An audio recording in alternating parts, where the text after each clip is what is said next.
that you've got to manage that. It's clearly going quite well if the NFL teams and the Major League Baseball teams are all starting to pay attention. The next surge is when they all decide that they have to have it, and you have to be ready for that as well. Exactly, like the growth is really fast. I think the first quarter of this year, first 3 months of this year, we added more teams than we'd I think added in like 10 months the year before. Like that was challenging for us. It was great. Like they're not complaints. Like we had the biggest quarter we've ever had. But being able to then service that and being able to get like the right bodies. It's not just about getting people. Like we hire professionals that have actually worked in professional sport. We don't hire graduates who just come out of university. We want people who have lived it and breathed it like I have, who actually understand the problems and challenges these teams face so they can provide like first class service. And that's really hard, like finding the right people. Actually, over the last 2 weeks, we just hired a guy in Australia who's been here for the last 2 weeks. He used to work with Tigers, used to work with Quins, used to work with the Waratahs. And like world-class people like that, finding them is a challenge. But it's also amazing because the respect that we're getting from our clients because of the talent that we're bringing in and the skill set that we bring. And our internal motto has always been like to be the team behind the team. And you can only do that by having like world leaders within your environment. And understanding it. And I think it's clear kind of just listening to you how important that exposure at an early stage to the Leinster environment was. Just one final point. Ireland, not a bad place to be doing this at the moment. There's a bunch of other companies who are also doing it. So the space is growing really quick. I know Orico are not in the same space, but kind of in a related field. And they're also doing quite well at the minute. Yeah, I think, listen, there's lots of companies here that are doing well, like StatSports are doing great as well. Like Ireland seems to be a really like a good hotbed for this type of technology.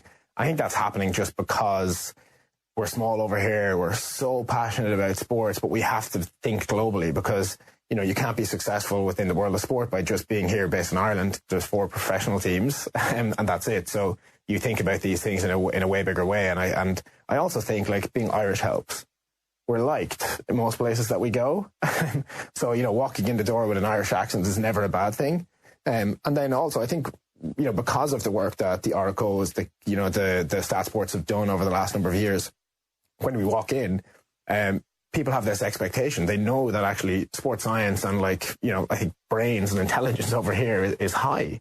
And you know, the kudos that we get from being from here now and the rapport that's being built by Irish companies is phenomenal globally. Yeah. So it's not a fluke that you all came out at the same time, or is it just a coincidence that these 3 successful companies in the same field are like clearly? I guess you are competing for business at various stages, but I don't know. I guess I'm wondering, is there stuff that the prevailing conditions in Ireland helps? I don't know. I think like if I think about StatSports' journey as well, and I'm just referring to them because I know them obviously a little bit better, and you know we started working with them at Leinster years ago. I think again they were probably helped by the environment in terms of what was happening in Irish rugby, and that's probably the catalyst for both of us, has been like the starting point for both of us was in that environment. And Irish rugby was going really well at that time. Munster had all the success that they had as an organisation. Ireland were starting to go really well. And all the other provinces wanted that too, and there was a huge amount of effort being driven towards, like, I won't use the word marginal gains because I don't like that, but actually being smarter and trying to understand how we push forward. I think we were both lucky to be involved in that journey, and that's what's helped us to get to the point that we're at today. And I think, you know, we don't necessarily compete for business with both of those guys, but like in many cases, like we actually go in and do deals together. Like StatSports and us actually have like an informal partnership, and we go in and help each other out. They do an amazing job of collecting really, really high quality data of what's happening on the field, and then we do an amazing job of turning that into incredible insights for people. Maybe that's what the Irish thing is, that there's actually a kind of, we could actually benefit from working together as opposed to trying to slit each other's throats. Yeah, exactly. And also, I think their products are phenomenal. They've done a really, really great job of backing up what they're doing and validating it through research, and they're building really high quality products. And for us, we want to work with companies like that because the higher the quality of data we get into the system, the better the outputs that we can actually get and the better insights we can deliver to coaches. So like working with somebody like that is amazing for us because it's high quality information. Yeah. Well, congratulations. It's great stuff, and best of luck with it. And we look forward to being able to apply it in our daily lives sooner rather than later. So do I. Could definitely do with a bit of that. Stephen, nice to have you in again. Thanks a million. Now's your chance to be on Off the Ball. I just wanted to leave a wee voice message for Colin. Wanted to thank him for introducing me to the phrase, not too big, Not too small, just the size of Donegal. That's right. Get those WhatsApp voice notes in 087 9180 180. It's something now that I would reach for every once in a while, in conversation, and it goes down well. So thank you very much, Colin. That's 087 9180 180. Thanks for all the great sports coverage, boys. Off the ball breakfast. With Viagra Connect 50mg film-coated tablets. Contains sildenafil for adult men with erectile dysfunction. Maximum dosage 150mg tablet per day. Always read the label. Buy online at viagraconnect.ie, subject to suitability following pharmacist consultation.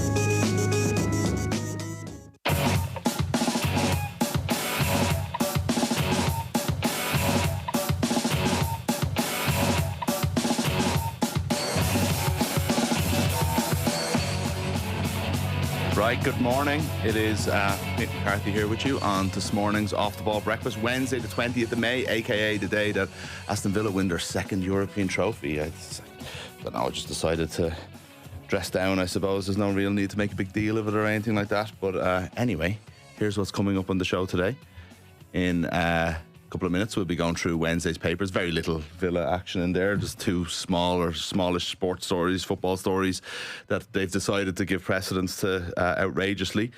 So we'll be talking about them in a couple of minutes. At 8:15, though, we will be talking about Aston Villa, and we'll be talking to Nigel Boyle, who you might know from Line of Duty, an Irish brummie who's on his way to Istanbul. So we'll be chatting about tonight's Europa League final. 8:45, Matthew here beside me is very excited because we'll have the GAA.ie Player of the Week in with us. That's Ray Connellan, Leinster champion from Westmeath. And after 9 o'clock this morning at 9:15, we're going to be debuting a new segment that's provisionally called Breakfast Buffet, where we are going to talk about issues that are on our mind, I suppose. Enda is what we would say, and we're definitely looking for some listener interaction on this one. Yeah, everything and anything that we want to talk about is that basically that segment. The breakfast buffet is a placeholder name, by the way. If anybody has a better name for this segment, when I they like hear it. I like it. The idea is that everyone brings something to the table and we get stuck into it. So if you have anything that you want us to talk about on that segment, not for today because we've already got the show lined up, but for future segments, if you want us to talk about anything in particular and want us to get into it in proper detail rather than like a passing fancy, then text us, WhatsApp us 087 9180 180, or tweet us at Off the Ball, or send us a DM on Instagram, wherever you want to contact us, really. Yeah, as much as we don't mind talking extemporaneously off the top of our heads about whatever it is that you might throw at us. Well, and I we was probably still will do it. We did just have to come up with something for week one, didn't we? We did. I was actually seeing how many times you could skip the lead in your roundup of what we're going to be talking about there for today in terms of what's coming up. Go on. Aston Villa. Today's Aston Villa's day. Yeah. Not Arsenal's day, apparently. And we have the GAA Player of the Week, not the Leinster champion Ray Connellan. He is the GAA Player of the Week for sure, but it's not his. I think GAA.ie Player of the Week is a funny award. Yeah, okay, yeah. I wasn't suggesting it actually undermined it. I was anyway. God Almighty, tough crowd this morning. Yeah, all I want to do is just sit here in a day of jubilee and enjoy the fact that my team's in the European final. But alas, 'twas not to be. Obviously, you've heard from them all that Dara, Matthew, and Enda are all in studio with me. We are going to be talking about Arsenal and their day of jubilee in a second. None more so than for their fans, and none more so than our own Sheehan and Keith Tracy, who we'll know from regular appearances on Off the Ball Breakfast, including most Fridays, who was in studio last night on Off the Ball as Arsenal's title was confirmed. We are over the 96 minutes. It was supposed to be 6 minutes of allotted injury time. We are 25 seconds over that. It is all over. Arsenal have won the Premier League. This is incredible for the first time since 2004. And the Invincibles, Arsenal have won the Premier League. Manchester City failed to beat Bournemouth tonight despite a late equaliser from Erling Haaland and a late opportunity that came thereafter for Ryan Cherky to connect and get the ball on target. Bournemouth were not going to be beaten. They were fantastic tonight. They could have stolen an extra goal themselves.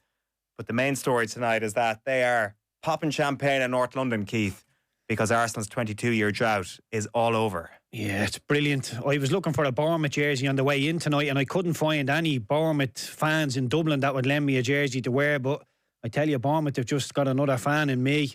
I thought they were absolutely excellent. And a team like them that are overachieving as they have done, and the amount of players that have gone on to play for some of the elite clubs within Europe, they're an amazing club, and what they're doing is amazing.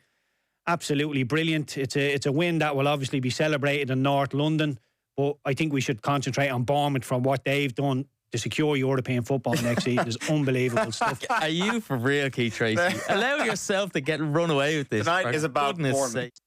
What a pro. But inside, he was buzzing, you know. It's the one time he hasn't been biased towards Arsenal. It's when they win the Premier League title. Let's go through the papers very briefly, because there's only a couple of stories on them. The Times, Arsenal are champions, and indeed they are. And then just another little story that broke last night that we'll talk about that's in all the papers. Southampton kicked out of playoff final. I love the way the Times just tell us like it is. Yeah. No, it's like that's the story. Arsenal are champions and Southampton have been kicked out of the playoff final.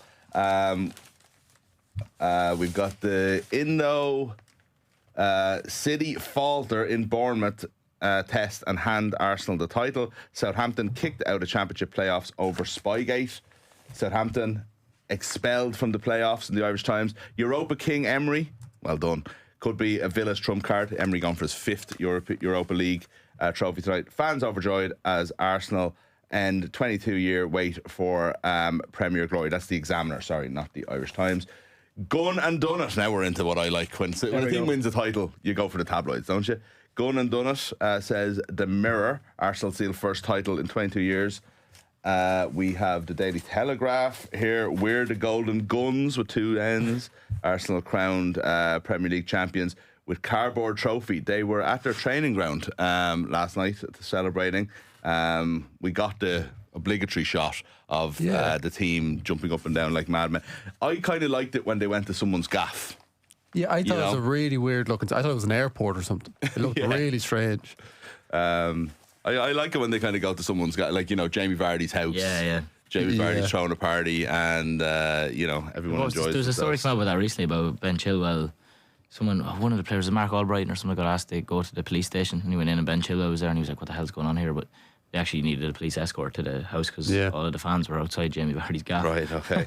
So maybe training ground was best. Yeah, maybe so. Yeah, they're amazing scenes though. All the same, they are, like, regardless of what you think of Arsenal. Like, it is. Even I've seen all the fans gathered outside the Emirates, and I think the players went out there as well. I saw a couple of videos of Jurriën Timber and Bukayo Saka and Declan Rice taking photos and all that sort of thing. So it's great for them, to be fair. Like, they've gun it. They're all trying to go with the gun stuff. Deck and Co. enjoy as City draw at Cherries. Means after 22 years, they've gun it. Top Guns is what the Star has gone for. And champions, very, very simply, on the Irish Daily Mail. And also, Saints are expelled from playoff final after Spygate. So, 2 stories, lads. Arsenal champions. I don't know. It's been a weird season. It's been something that's been sort of felt inevitable at times, and then felt like that they were throwing it away and so on. But definitely the team of the year for good and ill. I don't know, I sat in this exact chair in the studio as Son missed the chance a couple of years ago against Man City. Ortega had his moment, and the heartbreak felt very, very real then. And I think as this season has gone on, there's been quite a lot of bitterness towards Arsenal and their manager in particular. But there was a moment when the fans were in this mixture of like really trying to be earnestly cheering on the team in the injury time against Burnley on Monday night, and also just being really, really nervous. So the sound kept like rising and falling and rising and falling. And at one point they just started just saying Arsenal, Arsenal, Arsenal, which was a real GAA style chant that I don't think I've ever heard at a football ground. And I just kind of felt very happy for them last night, because 22 years is a long time for a big club, and ultimately it's good to have a new name on the trophy. Yeah. Well, not really. I don't see. Let's get to the negativity then. We all hate Arsenal, do we? I don't know if I agree with the sentiment, because they're still always have been a big club and have expected to reach these heights again. But I know I am happy for them. The scenes after the Bournemouth game yesterday were great to see, and there's a video going around of a few of the Arsenal players just walking around the Emirates at like 5 o'clock this morning, and no one was there. Okay, it's just a strange sight. Yeah, like I don't know what Arsenal fans feel. Probably a slightly anticlimactic way to win the title is to be watching someone else play. Like I know, and the ideal thing is to win it on the final day while your team's playing. But yeah, like I think they'll be delighted, to be honest, that they've won it this way. Takes all the pressure off the final day. The anxiety that they've gone through over the last number of years, the disappointments, the falling short, the even going back just a couple of weeks ago, Bournemouth did it to them as well, and feeling like it was gone. Declan Rice famously will now be clipped up for Premier League years for years. It's not over. It's not over. And they finally got over the line, and it's a celebration now on Sunday as opposed to any sort of anxiety. So, and also they could celebrate last night. So I don't know if on Sunday, 6 days ahead of the Champions League final, they could have really gone for it. Whereas I think last night, as you said, what were they doing walking around the Emirates at 5 o'clock in the morning? True, somewhat lost, you would imagine, and having had a good night. So there is definitely that. I think for the neutral, it is anticlimactic for sure, because like I went to bed last night, Arsenal are champions, and it was kind of like, yeah, you know what I mean? Whereas if you saw them winning on the field and they're there in the middle of the pitch at Selhurst Park on Sunday, it's going to feel like a big occasion. Yeah, there's no drama to it in what happened last night. It wasn't like Man City were 2-0 up and lost 3-2 or conceded a very late goal where you would have had, oh my God, Arsenal, and you know, obviously they scored a late goal, but it was irrelevant. They got one ball into the box afterwards, after Haaland's goal, that kind of like, you kind of felt like, is this one of those magic moments where that was a great chance. Just takes over. Yeah, felt to Rodri was probably the wrong player. And you would suggest, like, if City had have gotten a winner there, that I heard Owen and Keith talk about it last night, that it's never going to happen for Arsenal if they get all the way to the 95th minute with Man City 1-0 down and somehow City come away with a win. But I think that's all irrelevant now. If we call a spade, they have been the best team in the league. Well, Arsenal are so negative as well. That's even like as a, I don't know, maybe as a club, I think they've maybe arrested that a little bit over the last month. But as a group of fans, like there's that, like, oh, if City scored, we'd definitely lose because it's never going to happen for us, we're cursed, etc. Does that lift now?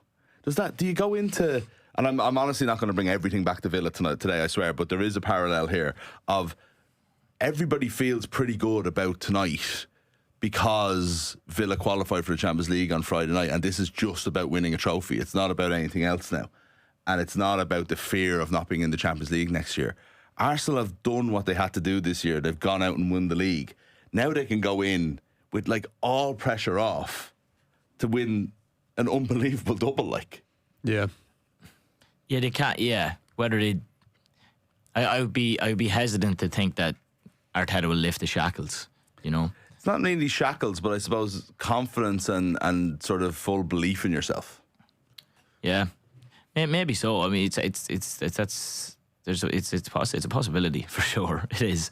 They are playing against an outrageously unbelievable team in the final of that Champions League, though, so it might not really matter. But that's how true. Much They might not be as good as them. You know, like that's another thing with it. But I think probably more importantly, it gives the players a rest because there's no pressure to. Obviously, a lot of the players will want to be on the pitch when they officially become the champions, but we saw how beneficial in the long term Bukayo Saka's injury turned out to be because he finally got a bit of rest and he was able to get some freshness back in his legs. There's definitely that element in the Arsenal team where we're at the real slogfest period of the season, and now going into this Crystal Palace game, he doesn't need to start all of their stars. He could give whoever needs the game time, really. Yeah, whoever needs a little bit of freshness, whoever wants to play 30-40 minutes, they can play that, but they don't need to play the full 90. Don't need to risk any injuries. Don't think he'll risk the likes of say Odegaard, for example. Maybe because he's been the captain for so long, he'll want to be on the pitch, but he's an injury-prone player. Like you don't need to risk him now against Crystal Palace. You don't need to risk Eze. Yeah. You don't need to risk Saka even, who's just back from an injury. You can give these guys a little bit of a break now without the pressure of, well, no, this is the biggest game of our history in the last 20 years. So, is there any news on what the trophy thing? Because I presume in an away game, it's usually a dressing room one, isn't it? Yeah, I wonder. It's a London derby. I know it's good old distance from Selhurst Park to the Emirates, in fairness, but I wonder, it's like, sell a few tickets for the Emirates or let people in for free at like, what, the games are on at 4, 8 o'clock, and try and do it there. Well, I think the problem they run into is that most clubs do like a presentation of their own at the end of the season when they played their final home game, and there was There was word that the trophy lift might be delayed by the fact that Steve Parish wants to do that for Crystal Palace at the end of the season. I would say, and this is Oliver Glasner's last game in charge of Crystal Palace as well at home, so like there could be something for him. There might be a delay, but I would say Sky Sports will have a say in this. Like the TV deal has a lot of sway, and but they can't do it out on the pitch at another pitch, can they? Oh, they can, yeah. I don't know. I fail to recall it happening too often in the Premier League, just because it's been won by the end of the. It's usually won in the home stadium, but definitely happens in other leagues. No one wants that. Police escort. No one wants that though. Fly through the middle of London, get up to Islington, get into the Emirates. I think Sky would be up for that. I think you could sell Sky on 60,000 Arsenal fans getting in for free into the Emirates and holding off on the title presentation. I mean, the trophy lifts are a bit faff anyway. Oh, they're terrible. You're there. Like anybody who's actually, it looks much better on TV than it does actually when you see it in person. It's but yeah, like they're going to enjoy it. The one thing I will say about the Mikel Arteta stuff, and a lot of people in the comments saying that I wouldn't be very happy today. I'm not this happy or unhappy that this happy is not a word. Unhappy that Arsenal have won the league. I think it's really impressive what Mikel Arteta has actually done here, because there was a period where he was on the brink, and I remember we were joking about it on Off the Ball years and years ago, that one of the reasons Mikel Arteta was surviving in his job was because he was the best looking manager in the Premier League, and if he was a little bit uglier he would have been sacked by now. But he was a little bit of a joke at one point in time. But Arsenal, what he built at Arsenal, he got rid of so much deadwood. If you look back at the team that they started with, he had internal battles with stars, and he had his authority. He cemented his authority as the main man in charge, and he put together a squad that was the best over the course of the season, and was the best, probably one of the best teams over the course of the last couple of years as well. Yeah. And we actually have some audio here from Mikel Arteta's first interview back in 2019 with Sky Sports. And if you listen back to this now, what he has achieved over the last year seems all that more impressive, because he does exactly what he said he was going to do. We need to connect again the team with the fans. I sense in the last few seasons there's been a big disconnection, and we're losing a lot of power. I said before that they are probably the most important part of the football club. It's going to take some time, the process, but hopefully we can start to engage them a little bit again. How do you go about it? Clarity. You need a direction, you need a vision, and you need action. And everybody on board has to believe that that direction is where you're going to take us to be successful. If people start to doubt in the process because of one result or two results, or because we made a little mistake here, you have to be ruthless, believe on that, and go and push the gas and go and go and go. There are going to be some bumps, you know, but as I said to you, direction, clarity, and vision. If we do that and they follow us, at the moment, at the long term, we'll be fine. Yeah, so he's pretty much as expected for Mikel Arteta. Direction, clarity, ruthlessness, and everyone believing, and everyone buying into what he's trying to do. And also earlier in that, he talks about energy, reconnecting the fans. Like he has achieved all of his goals. Yeah. If you write all those down, if he had a whiteboard, which I'm almost certain he does, plenty in the dressing room with his goals in mind for Arsenal over the course of the 5 years, he's achieved it all. He won the FA Cup, he's won the Premier League. If he wins the Champions League now, that's an extraordinary thing to do. And there were some stats about Mikel Arteta that took me by surprise, that he's the first manager to win the Premier League in his first job as his first permanent manager. He's the first person to do that, which is really impressive. I would argue that a lot of that is down to the Arsenal's faith in him as well, and willingness to keep him on through tough times. Most people don't get Arsenal as their first job. I think that's fair to say as well. Like, you know, and they're always there with an element. You're always there with a chance. Like, their net spend over the last 5 years is minus 676 million pounds. Sorry. Second only just to Manchester United. Now, in defence of that, right, the teams around 1 Manchester United, 2 Arsenal, 3 Chelsea, 4 Spurs, 5 Newcastle even, right? not exactly teams that are competing with Arsenal at the moment. So it's not just money or anything like it. There's other teams spending. Man City were able to significantly strengthen this January when they were still in the title race. So it isn't just money or anything like that, but also this is I don't want to say it's a power achievement, that's unfair, but given how well they've done in the transfer with this spend, given the strength of squad that they've been able to assemble, given the fact that they finished second 3 years in a row, they did have to win the league this year. I do think it puts Arteta onto a new level. It justifies the faith and belief in him and gives him that like kind of leeway now. But I don't know if it's sort of like made for life. No, if this is all it is, you know. Is he unsackable? He's unsackable for a while because he's far more a part of the project at what Arsenal have built than Arne Slot is, for example. Yeah. You know, there's people who will scoff at the idea of Slot being fired after one season after winning the league, but there's a lot of others who would suggest that this is the natural move now. There's no saving what Slot's Liverpool. I don't think a bad season next year would mean Arteta's gone. I think it cements him in the same vein as Klopp or Pep at Liverpool and Manchester City. Like, he is as much of Arsenal now as they were for City, and really there's only a select few jobs that he would leave this job for now. Like, you're talking maybe Bayern Munich, maybe Barcelona. I'm not sure if he would. I wonder would he even leave to Barcelona. I think the biggest chance of Arteta leaving Arsenal is burnout. He's an incredibly intense man. Those grey pants are going to be worn out. Sure. Yeah. On your point about the net spend, he did have an incredibly big job to do over the last 5 years. Like, he had to rebuild from the ground up. And I think, he wasn't lucky in what he did, but he was lucky in the timing, because I think if you look back at Unai Emery's reign in charge of Arsenal, there was a lot of chaos at board level during that time, and Arsenal underwent root and branch of that during the Arteta era as well, and they set in stone these beliefs and those systems that have allowed them to build the squad.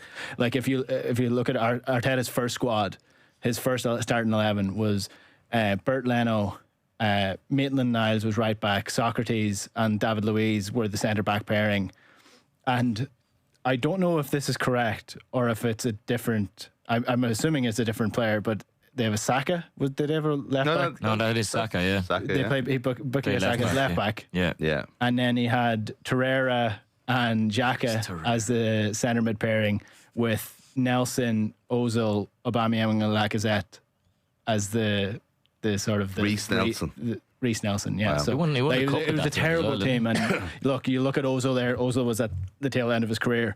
Aubameyang wasn't fantastic. He obviously had to oust Aubameyang in the end, and Lacazette again. Can I give one bit of context though to the very, very good job he had at rebuilding, and the fact that he had to rebuild it? The rebuild didn't start from scratch, and one thing that I think Emery's quote unquote failure at Arsenal did was give Arteta the platform to clear house, because Emery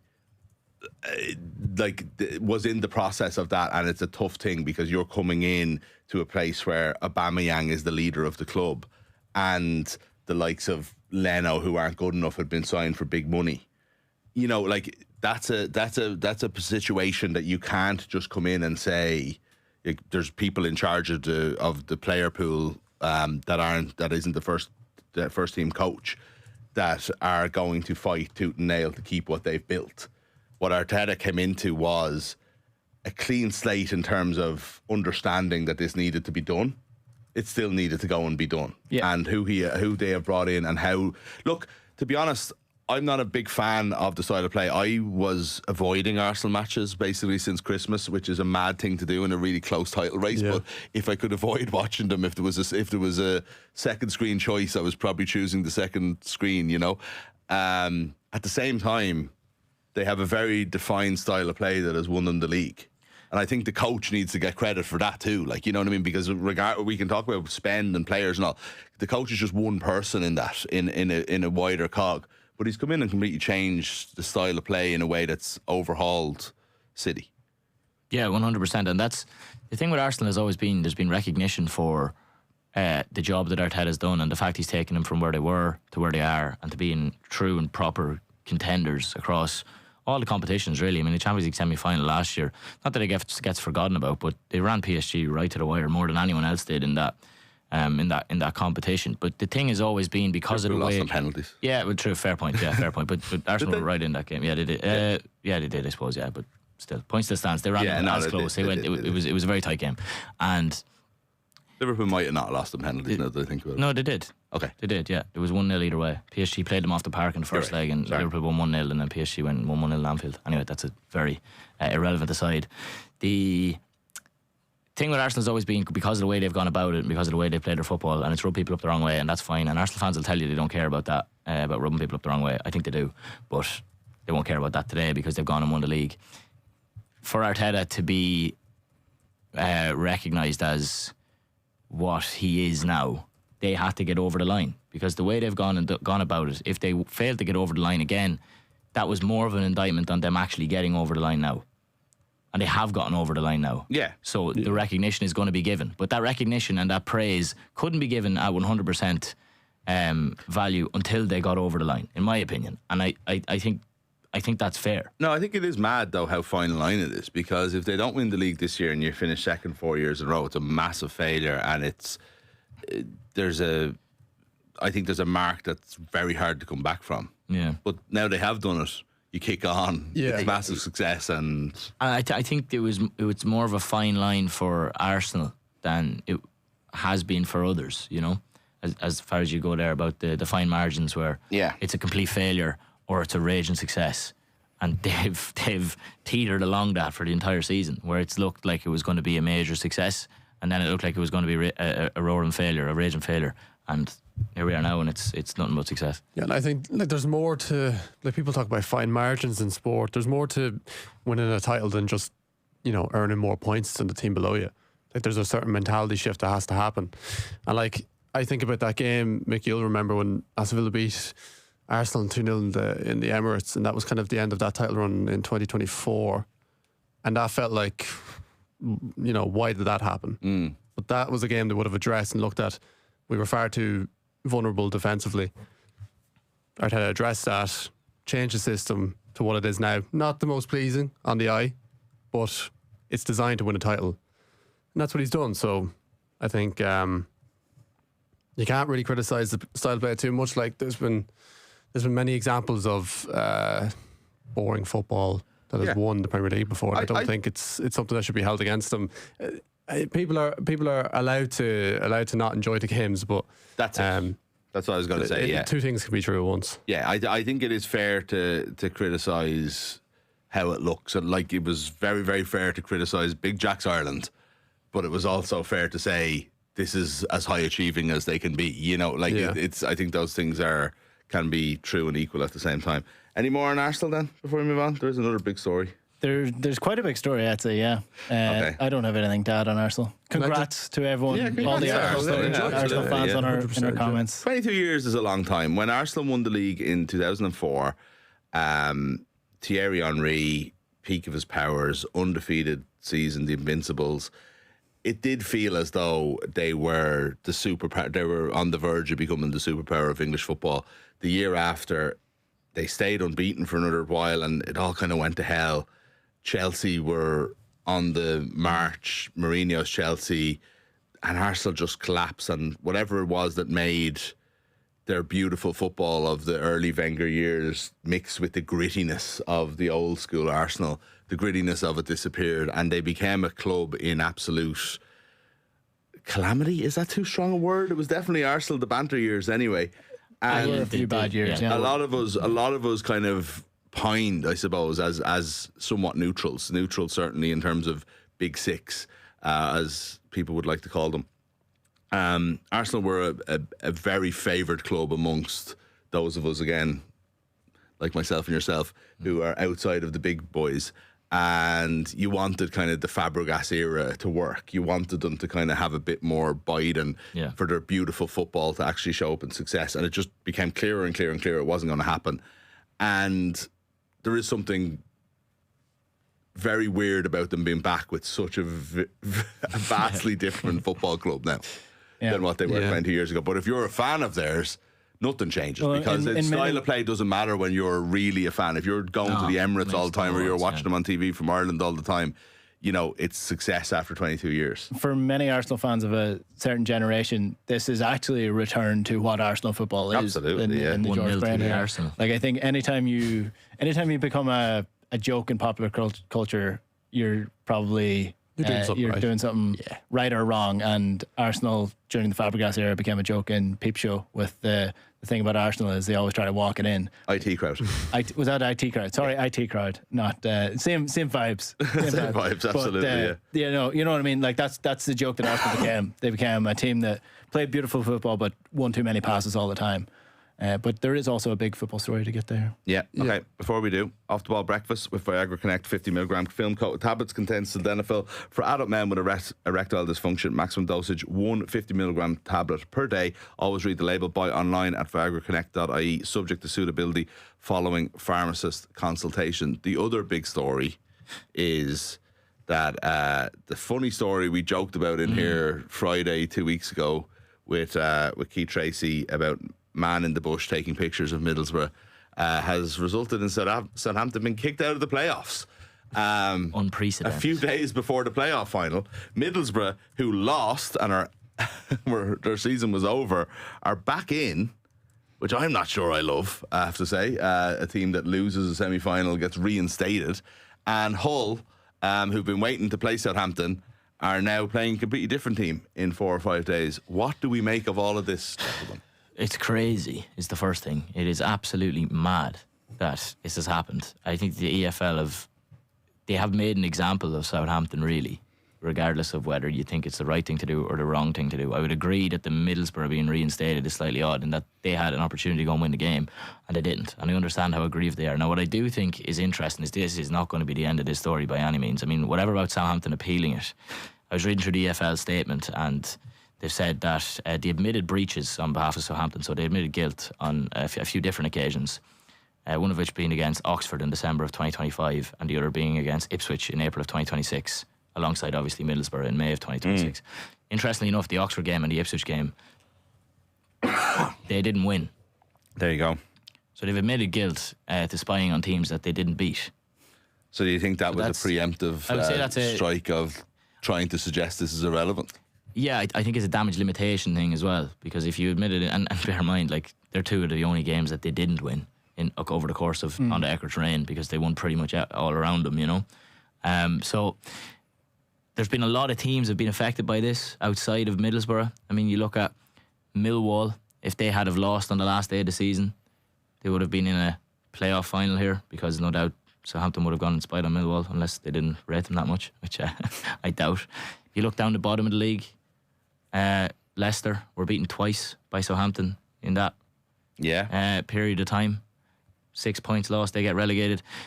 Look, Southampton are obviously a better team than the likes of these teams that they've gone and beaten. They have to go out on the pitch and do it. But I think this is going to rumble on something major. We're also suggesting that I don't know, cheating, let's face it is, directly impacts the result of the game. Like, I know we're talking small margins here, but I don't know if it's a given that because Southampton spied on Middlesbrough, Southampton beat Middlesbrough. Well, I think whether it affected the game or not is actually irrelevant in this scenario, especially considering the idea that they've admitted guilt in 3 cases. You can probably assume that they were doing it for longer than that as well. It's a continuous breaking of a rule that exists. It's irrelevant whether it actually affected the game. The rule is in place. It was changed after the Bielsa case that you cannot do this. You are not allowed to do this. Yeah. And they broke it multiple times. It's a petty crime, though, isn't it? The punishment what's the point of doing it then? The punishment seemed very, very harsh. But teams do all kinds of things beyond what the punishment has been handed out. I've struggled to find like where else the EFL could go with this, because they have to punish them in a sporting sense now because of the rule change. So how else could they punish them? Well, that's where I have an issue. So I do understand that the EFL and the Premier League are different bodies, and I do understand that once Southampton get promoted, you know, they are no longer the EFL's responsibility. I do think there is a working relationship that they could all manage together and stuff. But like, look, we're going to speak to Martin Ziegler about this in about an hour's time, and he'll have more details on this. But I just want to talk about one thing. Like, Manchester City are in the process of defending over 115 charges, which they absolutely deny, but they're also very serious charges that are over a 9-year period of financial irregularities. That's taken over 3 years and is still not dealt with. Meanwhile, Manchester City win leagues, they win FA Cups, and they just go about their business, and they spend a fortune on Semenyo and on Marquet in the summer to try and win the league again, right? The idea that this all had to be dealt with by the playoff final seems a little bit kind of fanciful. It's like, how can you come to the conclusion that this is the proper punishment, so immediately letting it in? Just another thing, Chelsea, right? This has been brushed over by nearly everybody. Chelsea were fined £10 million, which is like, what to them, and a suspended transfer ban, which, in case you don't know what suspended means, it means no transfer ban, right? Over making illegal payments for over 7 years. 7 years, right? This feels like white collar crime. Little tap on the shoulder. We'll fine you less than the benefit that you got from these things. Blue collar crime, throw the book at you. Yeah, I think Southampton are a lot easier to punish than Chelsea or Manchester City. I mean, the burden of proof is so much higher for those cases, though. Like, you have, because they are such egregious, done over an egregious length of time. There's so much evidence that you have to build up over those course of the years, and then you also have to, Chelsea are guilty. So Manchester City denied their charges, and we'll see what happens, right? And they absolutely denied them to the nth degree. Chelsea are guilty, okay, and they got nothing. They got a slap on the wrist that wouldn't even sting. You know what I mean? It's absolutely irrelevant what they've got. That period of time with Chelsea is massively undermined by cheating. But it doesn't matter when it's a big club. That's my point. So it's all very well to say Southampton deserve it or they don't deserve it. The fact is that if you've got enough money and you've got enough clout and you're important enough to the English game, nothing will happen to you. And if you're Southampton, it's very easy to say, do you know what, we're just going to throw you out of the tournament. I think it's relative, though. Like, Championship fans would probably disagree with the point that Southampton are a big club. Like, Southampton are a big club in the Championship. They absolutely are. They're a superpower in the Championship. So, if anything, it's actually a harsh punishment on a big club. And this affects so many different facets of the game in the AFL, from, as Matthew mentioned, the other teams who were in place for a playoff spot, Oxford, who were relegated. There are clubs here that their financial success hinges on this. Like Chelsea, yes, what they did was wrong, and the punishment, I agree, was not good enough. But I mean, just because one club isn't punished harshly enough doesn't mean another club shouldn't be punished as a result of that. Yeah, I suppose if next time, they've learned their lesson and Chelsea do this, then they're, it's like, I just don't buy it. I just think that there is a two-tier system of justice, and that's the case in all walks of life in the UK, I would say, but it's certainly in football. And that I just have an issue with that, regardless of whether or not. I just feel like it's an extreme punishment, I have to say. If you say like that, if they're going and doing this spying, like that, you can't say it has a direct kind of impact on the result of the game. No, well, it's Southampton would clearly feel as though it does, otherwise they wouldn't be doing it. Yeah. So. Well, then they'd be clear. They're trying to get all the advantages they can, I would say. I think you lump it in with everything else they do. But they're breaking a rule.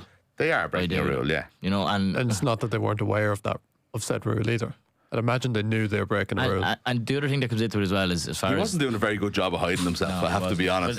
He was only an intern. He hasn't gotten used to the system. Well, why send an intern to break a rule if it's so dastardly? If they're sitting in their boardroom twirling their moustaches, we'll send the lowest person in the food chain. I think that was to planned hide behind the tree. I think that was planned. If they did get caught, that fella's all right, by the way. They could scapegoat. He wasn't even hiding behind the tree. He was beside a tree. He was just beside a tree in the car. That is comical how visible he was. It's crazy with the photo. It still is sort of funny. I know it's like. Yeah. Can I just mention one really important aspect of this? Matthew said this story isn't over by a long shot, and it's not. and it's not over in terms of what other clubs are going to react, but the Athletic are reporting today that some of the Southampton players are thinking about taking legal action against Southampton. Yeah, I was wondering about that. Quite a lot of them have taken pay cuts to go down to the championship with them after being relegated. And all of these players would have been in line for a substantial payday in terms of bonuses getting to the Premier League, but also then jumping up in contracts with the Premier League money. So Southampton are going to be out a lot of money here if they have to pay those players their contracts for the Premier League as a result of breaking the rules. And that's the reality of the situation in that Southampton, not only did they screw over a couple of teams doing this, they've now screwed over their own players by doing this. And that's what I mean by saying the EFL have made an example out of them here, because the knock-on effect of what's going to happen here is that teams will not dream of doing this again. And there's obviously a reason why they don't want teams doing it, and we can debate whether that's right or wrong. I think as well the reason that there was such urgency about getting this done in the same way there hasn't really been as far as the Man City thing goes, and you might be able to debate that with the fact that there's so many charges that maybe they are doing it as quickly as they can, but it's just taking a long time, is the fact that this game is in a couple of days, and that again then has a really tangible impact on the start of next season, which is only a couple of weeks away, and the World Cup is going to fall in, so there is no real room to move the playoff final. So they did have to do this. And Wembley isn't an easy place to book at this time of year. I don't know. Maybe they should just promote Hull. Well, I think they don't want to lose out on a Wembley payday either. That's also true. Yeah, and you know what? I would say that almost everyone involved in this decision-making process is praying that Hull get promoted. Well, except for people who have to watch the Premier League next season. Well, they're not involved. Hull and Middlesbrough local derby, by the way. We haven't had time to even build ourselves up for this in the grimmest part of England. Jesus. Wow. At least they're happy about something. I don't know, Middlesbrough. I like Borough. Do you know what? I find it difficult with Middlesbrough because I watched them in the title run-in completely. Bottle it. I was going to say something a little bit not as nice. They've been terrible down the stretch. And when it was there for them to go and get second place, they were rubbish. And they were nowhere near it in the end. So fifth. It is weird to me that they, get this new lease of life. That's not the league they're playing in though. They're playing in a championship where playoffs are a thing. So they don't need to finish second. But they lost the two-leg semi-final though. Yeah, they did lose the leg semi-final, and they were also it's not as if they were in that obscurity of the middle of the playoffs where they couldn't have got automatically promoted. They were in it until about 3 games to go. So they did throw it away. It's not like there's still a chance though. It's not. You're not throwing it away because you still have a chance. But you're throwing away automatic promotion. Yeah, you are throwing that away. All right. Yeah, but anyway, it's not an important point, but they'll be aware during the season that they'll still have a chance should they finish from 3rd to 6th. I do wonder how Taylor Harwood Bellis feels today. People obviously resharing the Southampton goal that put them through, and him mocking the Middlesbrough Middlesbrough players and fans, I guess, with the binocular celebration. Roy Keane might have a word or two to say to him. You just get that whole word and spying on Southampton over the last couple of days, because that'll all be fairly redundant, wouldn't it? The knock-on is unreal though if this doesn't get turned around, which I don't think it will, but that hotshot new manager who's turned things around, he's done. I think the club would be if this is his brainchild or if he's involved at all, I think he has to be sacked. Who leaves then? everyone leaves too. I don't know. I think there's 4 or 5 players there that are probably looking that even if it's not a Premier League move, do you stick around at Southampton? Does Finney stay at Southampton? Yeah, he's only just bloody moved there. He's only gone there. Yeah, exactly. So yeah, pity. Before we can move on, to talk about Villa Spurs last night. At least we have something to look forward to on the final. I know. Thankfully. Thankfully, just something to kind of pay attention to, but terrible for 60 minutes last night. And then good. Definitely showing signs that are not the complete and utter wilting Spurs of earlier in the season. But at the same time, that Chelsea team were there for the taking. And there was times when at 2-1 when you're watching that going, God, Chelsea are terrible. All they were just doing was fouling lads all the time. They've no composure about them whatsoever. That frustrates me so much. There's a decent player now, but he's only interested in just fouling people. It's such a frustrating watch. I think he should have been sent off for that elbow on Jed Spence, to be honest. What is he doing? He does that like every game. It's one of those ones where you see it live and you think, oh, he's just barged him out of the way, and then your second one you go, no, he's just hit him in the that's face. an elbow.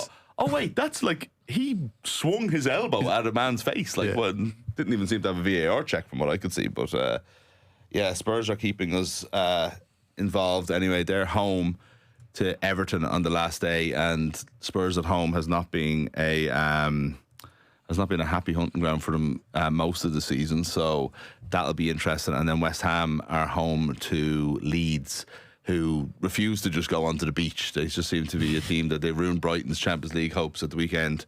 And Leeds are on like 47 points or something like that for a team that were in relegation trouble all season. It's actually been an unbelievable year for them. They'll still probably spend the summer deciding whether or not to sack Daniel Farke. But I don't know, it keeps things interesting on Sunday. Honestly, there was a time last night where I thought Spurs were going to equalise and we would have literally nothing to watch. Even the Bournemouth goal was a disaster because it meant, or the City goal, the Haaland goal, which wasn't going to save them, but took out the Liverpool Bournemouth drama on the last day of the season. Yeah, a small part of me was slightly relieved that at least one of these games has ended during the week before the weekend. Because the last couple of weeks have just been too relentless. There has genuinely been too much sport to watch. And it's too hard with the GAA as well. Trying now, to keep your mind occupied on the GAA, the hurling, the URC over the last week, and the Premier League, and then the Scottish League. It was too much. So a part of me is slightly delighted that Arsenal have tied this up now. Yeah. We don't need to worry about that. We just need to just didn't want it all out of the way. You know what I mean? No, if the exactly. relegation You was want a done little too, bit and Europe was done, it'd be like, right, well, there's literally no point in watching any of this. But back in the old days, you see, the GA used to have, like, it'd be on at this time of year, absolutely. But you might be looking at, like, 3 games or something like that over the course of a weekend because it was so spread out and all the things would be all together. Whereas, like, now you have, on the last day of the Premier League, you have the last round of the Leinster Championship and the last round of the Munster Championship all being played at the same time. Trying to watch them and watch the last day of the Premier League, it's just like, it's like grand. There's a lot of people who only watch the football. But for a lot of us who want to watch a little bit of everything, it's like, right, you're going to have something on the line in the last day of the Premier League to keep me interested. I can't remember who described, somebody on the Sunday paper review described it one time as watching everything and watching nothing. Like you end up not watching anything with your full attention, but watching all of it all at once. I don't know where you're going to fit Celtic Dunfermline in there as well. Obviously we don't have the Premier League title, but we do have the Scottish Cup now. What day is that keep us excited? It's Sunday. Is that Sunday as well? Yeah. Okay. All the Scottish matches are on at like 11 in the morning or something. All joking aside, that is actually a pretty interesting game. Absolutely. Because we've got Neil Lennon in charge of Dunfermline. Has done a phenomenal job. Like an absolutely sensational job of Dunfermline this year. Quite unlucky in the second division not to be going up, but like when you see him going to Cyprus and that not working out, and how the tail end of his management career has kind of tailed off, he definitely still has something about him, and he's doing this all while being a full-time pundit. And a good one at that. Such a unique Scottish experience right now is pundits turning into the top managers, but the GAA weekend as well. Like that's going to be sensational if anybody gets to watch it. Yeah. But we don't want to go into that. No. Well, they'll be able to watch the hurling this weekend. Yeah. They weren't last weekend, and they'll be able to watch Galway against Kildare on Saturday night in the football if they want.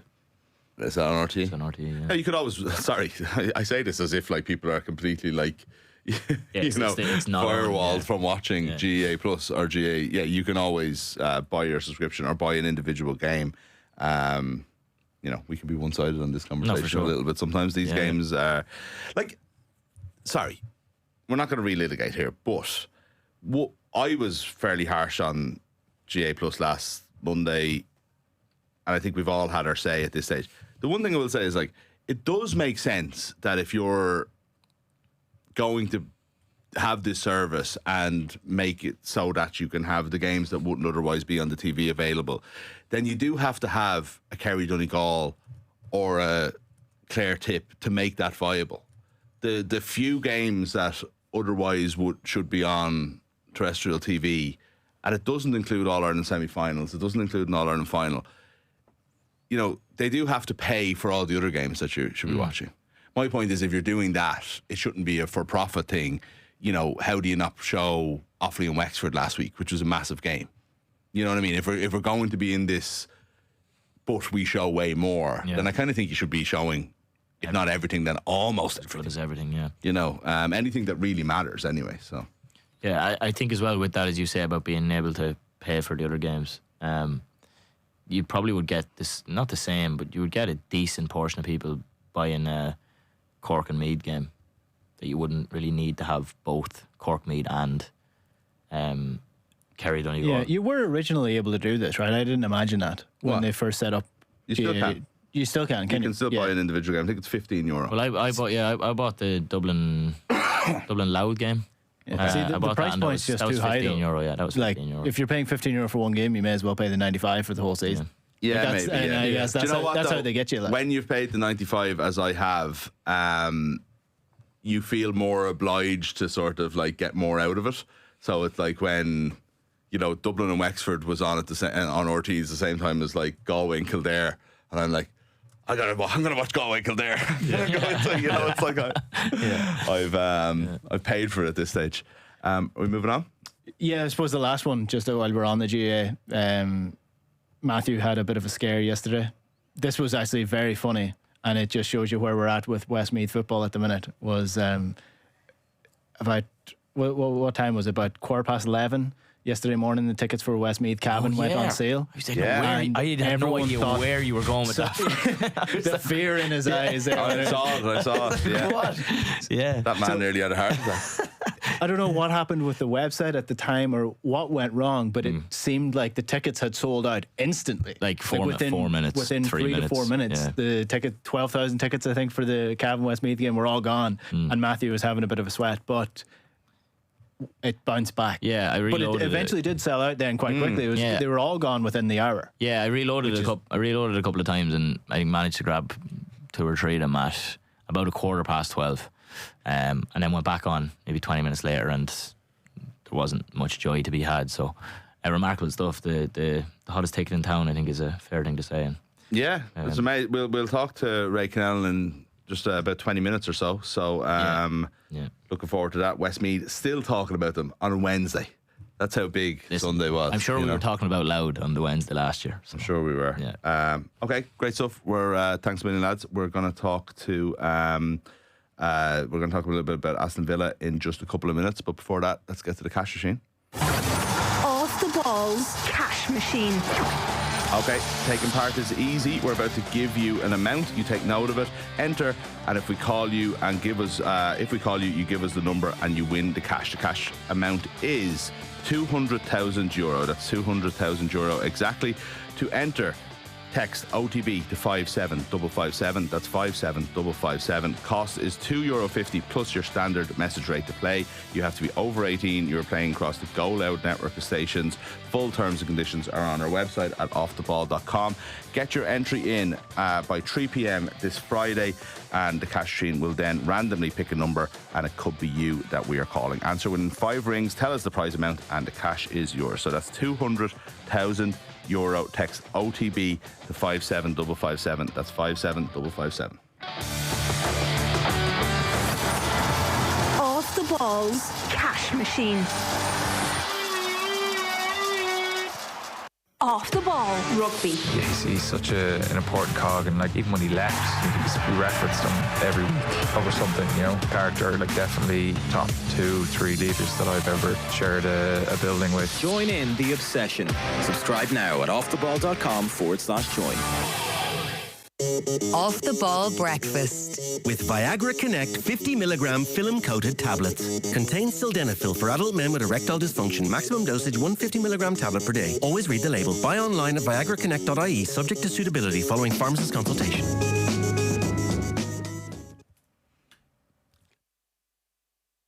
He doesn't look anything like the player that he was. And part of that is balance, because balance is the thing that underpins all of the abilities of a top player.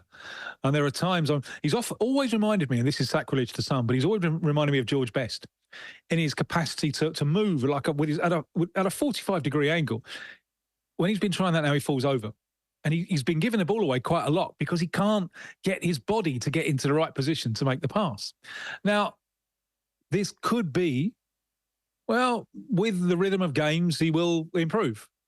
Or it could be that the injuries, especially the serious injury that he suffered in October of 23, have taken that old player away forever. We don't know. We're gonna have fun finding out in the next few weeks. But anyway, so looking at what he's been doing on the field, you cannot say that is justification for a call-up. And that was the criteria, really, that Ancelotti set. Now the criteria seems to have been just get back and playing. You know, because I think people would have been telling him, not sure this can work, because Neymar has never not been the guy. And I don't think he can be the guy in this team. And he is, I think, now an element of support for the likes of Vinicius Jr. and Rafinha. How's he going to cope with that, with not being the guy? But Neymar is very, very popular in most of the dressing rooms in which he's played. And he's very popular in the Brazil dressing room. So although he hasn't played for nearly 3 years, he will be welcome back. It does radically alter the group dynamics. And Ancelotti's been really happy with the group dynamics. Now that all changes. You know, you throw a bomb in the middle of that and let's see how this one works. Neymar is, as aren't we all really, he's a prisoner of his own contradictions. On the one hand, there is the spoiled brat who has been the centre of his little world ever since he's like 8, you know, with a project built around him. And we'll have a throw a huge tantrum if things don't go his way. It's true. On the other hand, I think he's a really sweet guy. Really sweet guy. And very much liked because of that in the dressing room. So how do this group dynamics work in a situation that we've never seen before? Because from his first game for Brazil, which was their first match after the 2010 World Cup, he has always been the guy. It's always been Neymar and the rest. Now it's Neymar as supporting cast. And we don't know. This is an act of faith because we really don't know if he will be able to do it. It might work. You can see how it could work.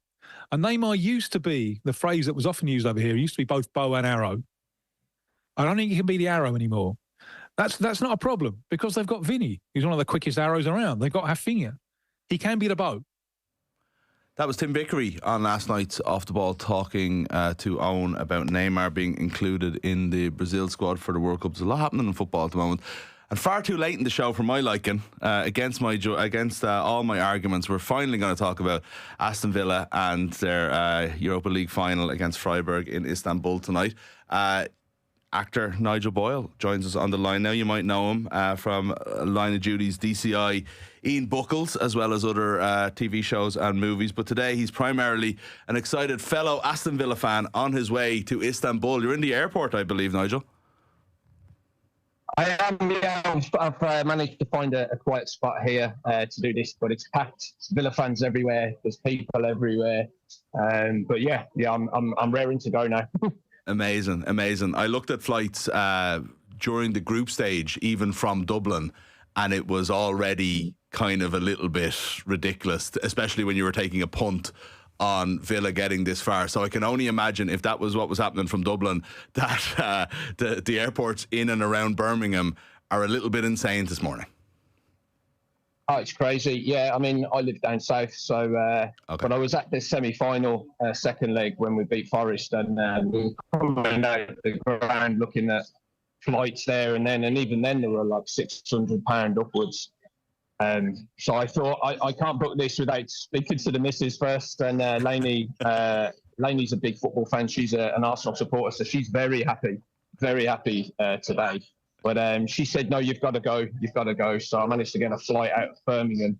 But I'm coming back at 6 o'clock tomorrow morning. So I'm leaving the stadium. I'm going straight to the airport because I'm playing golf at the Belfry in their classic golf day on Thursday. So I won't have much sleep, but who cares? Who cares indeed, because these things don't come around too often. 1982 being the last the last game, also against German opposition when they beat Bayern Munich to win the European Cup, and the Villa fans sing about it every single game at Villa Park. This does seem like an unbelievable culmination of a few years under Unai Emery for, like, we'll talk about like the football side of it, but just as a Villa fan, Nigel, like, I don't know, I was at Villa Park in a championship game against Sheffield United where they scored 3 goals in the last 3 minutes, or the last 10 minutes, to draw 3-3, and it was like incredibly fun and ecstatic, but it did feel like so off Broadway compared to where they've been in the last few years. But the noise and atmosphere, I was at the Juventus game in the Champions League last year, and it was just, it's almost like a different place. It's almost like a different place now. It's unreal, and the fans are up for it, and the noise at that Forest second leg, the semi-final, was unreal. And you just felt, the minute you got into the ground, you felt that it was going to be a smasher of a game. And that's why they're extending the North Stand now. They're filling in the corners. They're adding another, I think it's 7,000 seats. So we're 7,000 or 8,000 seats. So we'll get up to 50,000. So yeah, it's great. And it all started in the Championship, really, because from mine, I've had a season ticket for 20 odd years, and from my knowledge, there's never been a waiting list until Dean Smith took over in the Championship and galvanised the club, galvanised the players. And for the first time in our history, I think there was an actual waiting list for the tickets, which is fabulous, really. And now with Unai Emery and what he's done with the club, and it's just been remarkable. Yeah. In terms of like what he has done, and, you know, taking the team from 17th in the Premier League when he took over to European qualification every year, now 2 Champions League qualifications, and now a European final as well. It kind of tends to go under the radar, I think, in the wider football conversation. I know Villa fans are particularly unhappy about Emery not being in the top 6, shortlisted for the Manager of the Year awards. But it does feel as though, like, consistency sometimes breeds expectation, I suppose. Whereas, like, the actual job that's been done on the budgets that's been there, and, you know, how hamstrung it's been, it does kind of defy belief a little bit. And there's definitely a kind of an us against the world attitude among Villa fans at the moment, isn't there? Absolutely, yeah. And, you referenced that Unai's not being nominated for Manager of the Season, that Michael Carrick has. And he's only been there for 15 games. And, all credit to him for what he's done there. But when you look at the perspective, it's a bit crazy, especially with the limited budget that we spent. We hardly spent anything. Arsenal spent 250 million, I think. And what did we spend? 28 million, was it, or something? The net spend in the summer. It's just unbelievable what he's done. But the thing about Villa is, and the Villa fans have high expectations. So, it's a difficult seat to be in as a manager. But Unai, I can't think of anyone else I'd rather have at the helm. Nigel, can I ask a little bit about your background? I know you come from an Irish family. You're obviously a Brummie as well, so that plays a role in it. But I guess fans in Ireland of Aston Villa, like Mick here, they would have grew up and idolised likes of Paul McGrath and the other Irish contingent that played for Aston Villa. Was your Irish roots anything to do with your Villa support, or was that just an added bonus when that came into it? No, not at all. I mean, that was obviously an added bonus with the likes of Steve Staunton and Ray Houghton and Dean Saunders, and obviously Paul McGrath, which is my favourite ever player. But so my parents are from County Fermanagh, both of them, and they're both passed away now, sadly. But they're actually buried over in Clonus, because we used to go over on holiday every year. So they came over in the 50s. From a little village called Rosslea near the border of Clonus. I don't know if you know it, but we had a house, a little holiday home at the back of the football field there, St Turnip's Park, and we used to go over every year. But I'm the youngest of 6 children, so by the time I came along, they were firmly settled in Birmingham, and my dad and mum were publicans, and they ran pubs and clubs. And my dad lately took over a club called St Teresa's, which is in an area at Perry Bar, which is next to Aston. So when he took over that, I was about 10 or 9, I think, and started going to the Villa with some of my friends, and that's how it happened. Which is, Mick will find this interesting. It's ironic because my 2 older brothers were Birmingham City supporters, so I was the Villa fan in the family. But I started going down, and then as a teenager, started going to away games and stuff. And yeah, it's been great, and now I'm involved with the club, with the Villa Foundation, and yeah, it's really good, and it's great. It's a great time to be a Villa fan. Really is. I have a lot of Irish Brummies in my family as well, and they're all Blues. My Villa connection came completely separately from them with just watching McGrath, Staunton, and so on. So yeah, there's definitely a lot of Blues. But it was actually what I was going to ask you is like the Irish connection with Villa and with Birmingham in general. Like it is, for people who don't know, like there's a huge Irish community in Birmingham, and like I don't know if that's the reason or if it is just because we all bloody love Paul McGrath, but I never go to Villa Park and don't like immediately hear other Irish voices on the concourse or in the stands. It is just that there is just such a bigger Villa fan base in this country than I think people realise. Yeah, I think there is. I think you're absolutely right, and it would be worth exploring. Because there's lots of fan supporters clubs. Like I was working over in Slovenia, and I found a Villa supporters club over there in Ljubljana in Slovenia, and it's just crazy. And I, growing up, going on holiday to Ireland every year and spent a lot of time there, and obviously consider myself Irish. Following the Irish football team all through the 90s and stuff. There's a massive connection. There really is. I wouldn't have thought there'd be too many Villa supporters around Rosslea in Fermanagh, but there probably is. But if you go to Ireland on a match day or coming back from Ireland on a match day, all you see is Villa tops on the plane. It's great. Really good. You mentioned where you grew up, and you're quite close to Clonus and St. Sheerness Park. Have you ever been to an Ulster final on Ulster final day in Clonus? No, I'd love to, but Fermanagh's Ulster finals are often limited, aren't they? But I've been to 2 years ago. I went to my first ever All Ireland final. It was the hurling with Cork and Clare. Clare went to extra time, and that was just something. That is easily actually the best sporting event I've ever been to in my life. It's topped everything really. I mean, tonight is gonna hopefully be a good contender, but you can't beat the GAA. I mean, I played in GAA. I played Gaelic football in London for 13 years. Won a couple of championships with a team called Robert Emmets, and after that, Dulwich Harps. And of course, my cousins, the Quigleys, Sean and Seamus Quigley, played for Fermanagh. Oh wow! So yeah, it's a proper sport. It's it beats any football at all. Wow, it's great. Two top quality players. They're your first cousins, are they?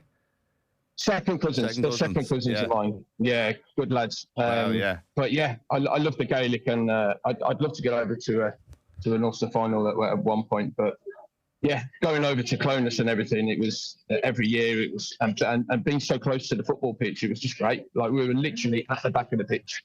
Wow.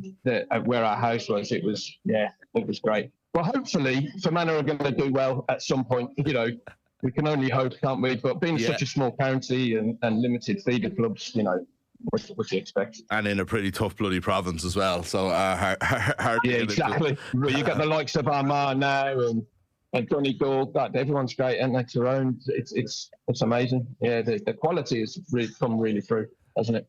That hurling final will be hard to beat, as you got one of the greatest individual performances of all time in Tony Kelly's 1-4 that day. But yeah, maybe tonight could beat it. Nigel. What do you think? I'm hoping so, and I'm saying all the. Honestly, I can't see anything other than a Villa win, and I think it will be a comprehensive win, like 3-0 or something. I just hope everyone will be up for it. I think Unai Emery is such a shrewd manager, and he really does his homework. He finishes a game, and if you ever look at his Instagram, he posts pictures of him on the coach sussing out the next game. You know, he's a real tactical magician. I just hope that we don't get a red card early or concede an early goal, or do you know what I mean? If anything untoward would happen and ruin the game plan, that would be my only worry. But I think Ollie Watkins is in such good form now. John McGinn, goodness me, what a player, what a captain. I think, you know, with those guys fit, hopefully Onana will be fit. I think he's been saving him, you know, he hasn't played the last couple of games, so hopefully he'll start.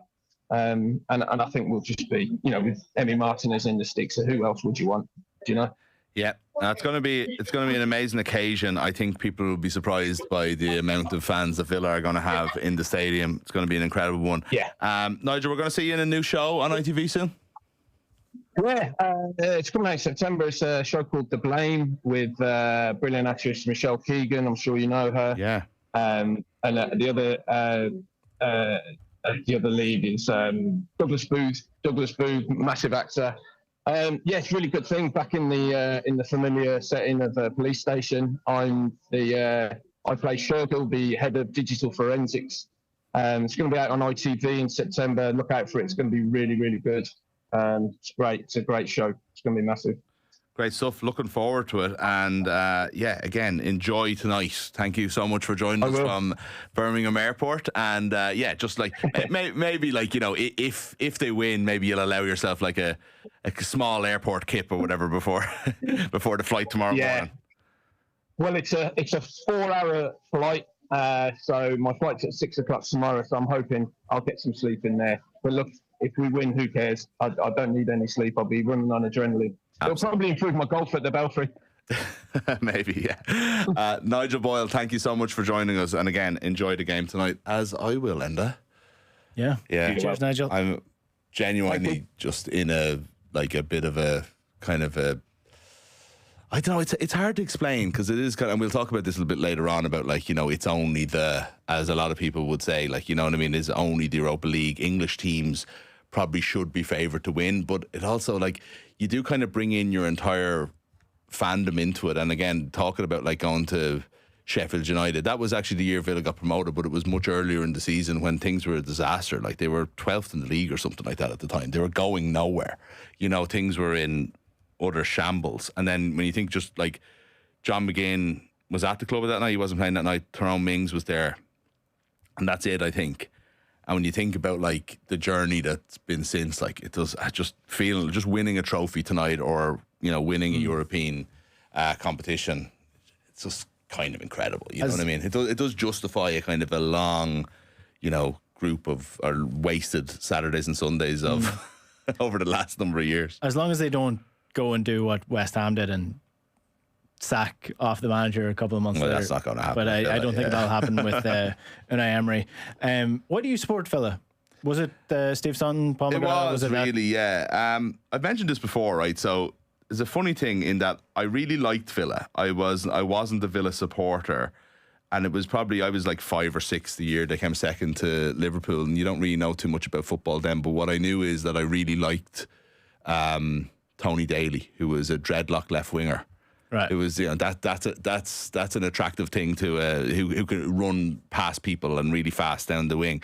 That's an attractive thing to a 5 or 6 year old, you know. So I kind of always liked them anyway. And as you kind of got a little bit more into it, Villa were challenging Manchester United for the title on the first Premier League year, very early in the season. They had Paul McGrath. They had Steve Staunton was also my favourite Ireland player because he was young and left-footed, as I was, slightly better left foot than I have.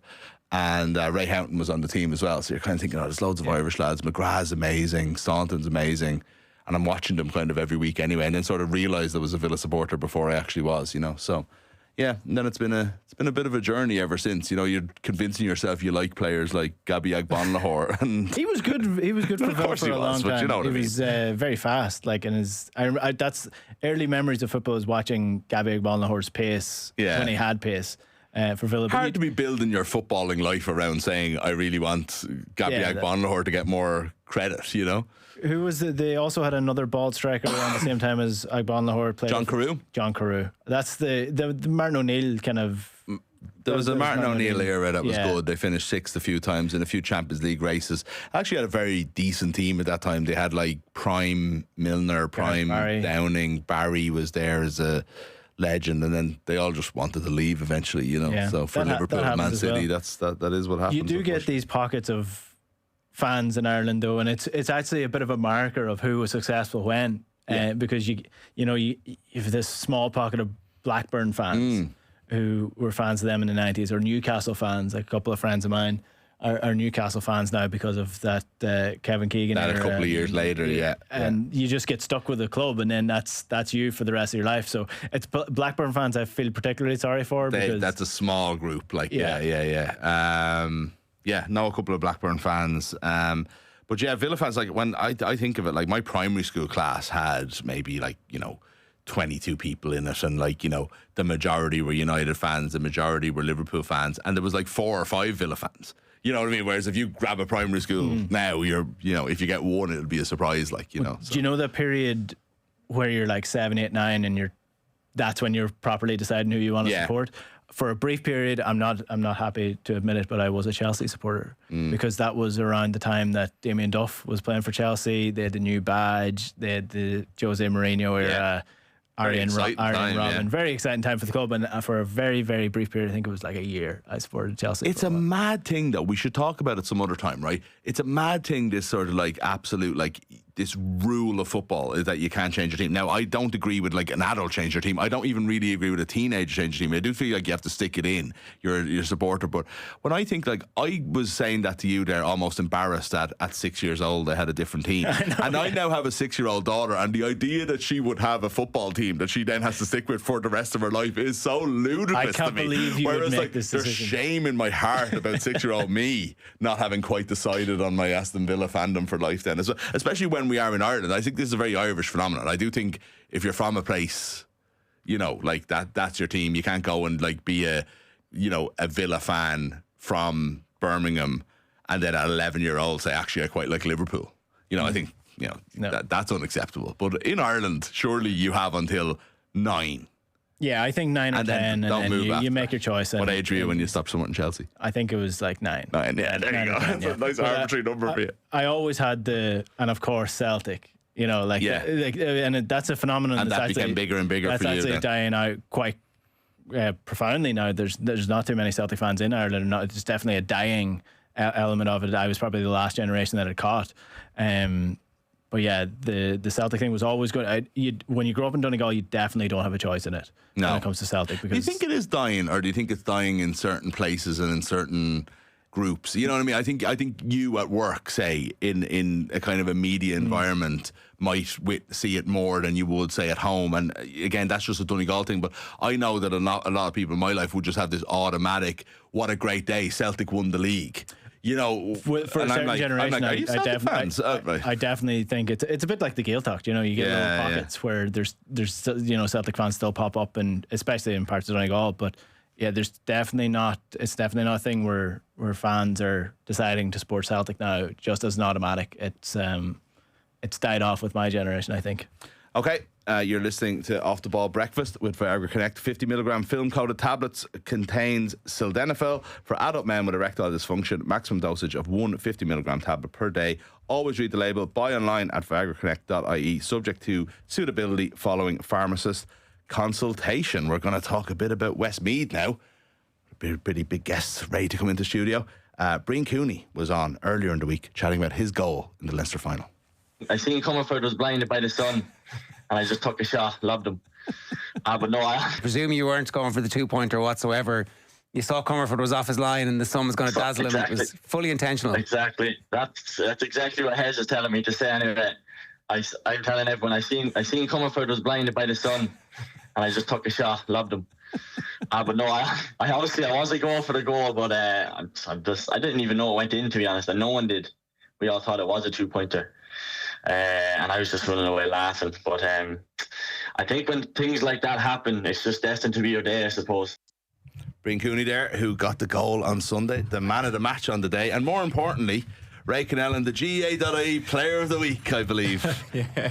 Did you know about that? Yeah, saw a few things online. Yeah, so Big weekend. Good weekend. Yeah. Really, really good. Kind of those like personal things are nice, but that can't be topped now, really. Well, tell me, you've been on like a journey with Westmeath for a long time, and I suppose, as you mentioned yourself, like in the past, like it didn't seem like this day would come for a long time. When it did, is it been kind of as gratifying as you thought it would be? Yeah, I think. I suppose the gratification, I don't know if that has really even set in yet. It's still a lot of bit of disbelief still. Trying to soak it up. Like it's funny. It's when you start chatting to people like who like there's the out lads in the club. Like we got back to Athlone GAA the other day. It's obviously my home club, and you've got the people that you've grown up talking to, and who've just been at every Westmeath game for 30 years. So when they start talking to you about it, that's when you realise, I think, maybe the scale of what's happened a bit more. And I can kind of remember 2004, I think I was 10. So like, yeah, it is still kind of setting in kind of what I suppose we've done. And yeah, it's been a fairly hectic weekend and a couple of days. You were saying you were on the pitch after the 2004 Leinster final. Yeah, so I remember there's a load of us went up, obviously. Same as what can happen this weekend, like buses full of kids and stuff going up. I remember 3 or 4 of us ran out onto the pitch. Obviously, you could do that back then, and we were down the hill end. Probably again not appreciating what had just happened. Yeah, we were using our runners as footballs, kicking them over the bar. So I don't think I've scored into the hill since. Missed a sitter on the weekend as well. But yeah, can vividly remember being there 2004. But again, been young, not really appreciating, thinking this was just normal kind of thing. So yeah, it's been so long since anything like that has happened. It's been incredible. The parallels of 04 being the last time Westmeath won, and Arsenal obviously win the league last night for the first time in 04. It's been mentioned a lot, and we were talking about it on Monday night show, and there was a kind of a sense of it being almost like nostalgic scenes, and I kind of disagreed with it in some ways, because it felt like this Westmeath story is new as opposed to kind of a repeat of old, and it's been the journey of this team has been its own, so many ups and downs and all, but it's actually more so than the journey. There was something about the match itself that was just this kind of your performance was phenomenal, like, and it was there was a real belief there and a real kind of sense of like, whether in general or on the day, we're better than Dublin here, and we can do this. And I don't know if that was something that was palpable on the pitch. Palpable all week, I think. Right. There probably wasn't really a doubt that we were going to win. It was funny, and that I hope it doesn't come across kind of like as an arrogant thing. It was just a belief in the level of work we've done over the last number of months, the last year really. Over the last couple of years, like we've had a huge turnover of players, a huge attrition of like top quality players, like in the last 2 years, like. If you look John Heslin's 2-pointer, Tyke Baker's 20 runs the length of the pitch, gives it off, I think, to Jack Duncan, who gives it to Shane Corcoran, who gives it, maybe was it back to Jack, who flicks it off to Hess. 3 boys there are 20, like, do you know? So the belief in the ability of kind of the young lads has always been there. And we would have probably looked at that Dublin side, and you're always kind of matching up, where can we win our battles, where can we win different areas, and obviously they've still got their key lads, but I think man for man the whole way through the squad, we just probably felt we can pip them here. And I still think as well as we played, we will look at that, and we made a lot of mistakes. We didn't do things the way we would have liked to. Like our slow plays were very slow and very predictable, and like it's good to come out of a game like that knowing I don't think we've still nailed it yet, and you never will, obviously, but it's nice to have those kind of room for improvement things. So a lot of games that end in a draw, right? So it's like a couple of examples, like of say the 2013 hurling All-Ireland final. I remember as a Clare fan thinking they got the miracle equaliser, but we threw it away. So you're walking back in, and it was replay, no extra time, you're walking back in kind of like deflated but relieved. I'm interested in how ye felt in the period before extra time, because ultimately it would have been a thrown away game if you'd lost it, but you got the equaliser. in a very calm manner, I have to say. Yeah. Not a long kick out. You know you have your 45 seconds. You make sure you get possession. You build it up. Yeah. And it was just a very calm play. And I wonder, did that give you that sense of, do you know what, we just keep our heads here and we'll win this? Yeah, there definitely was a little bit. I think Senan was incredible.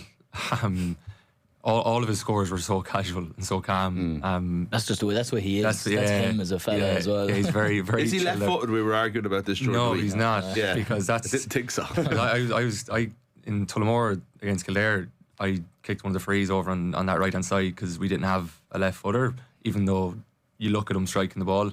Yeah, probably he's a better left foot than I do, so maybe you should have left it to him.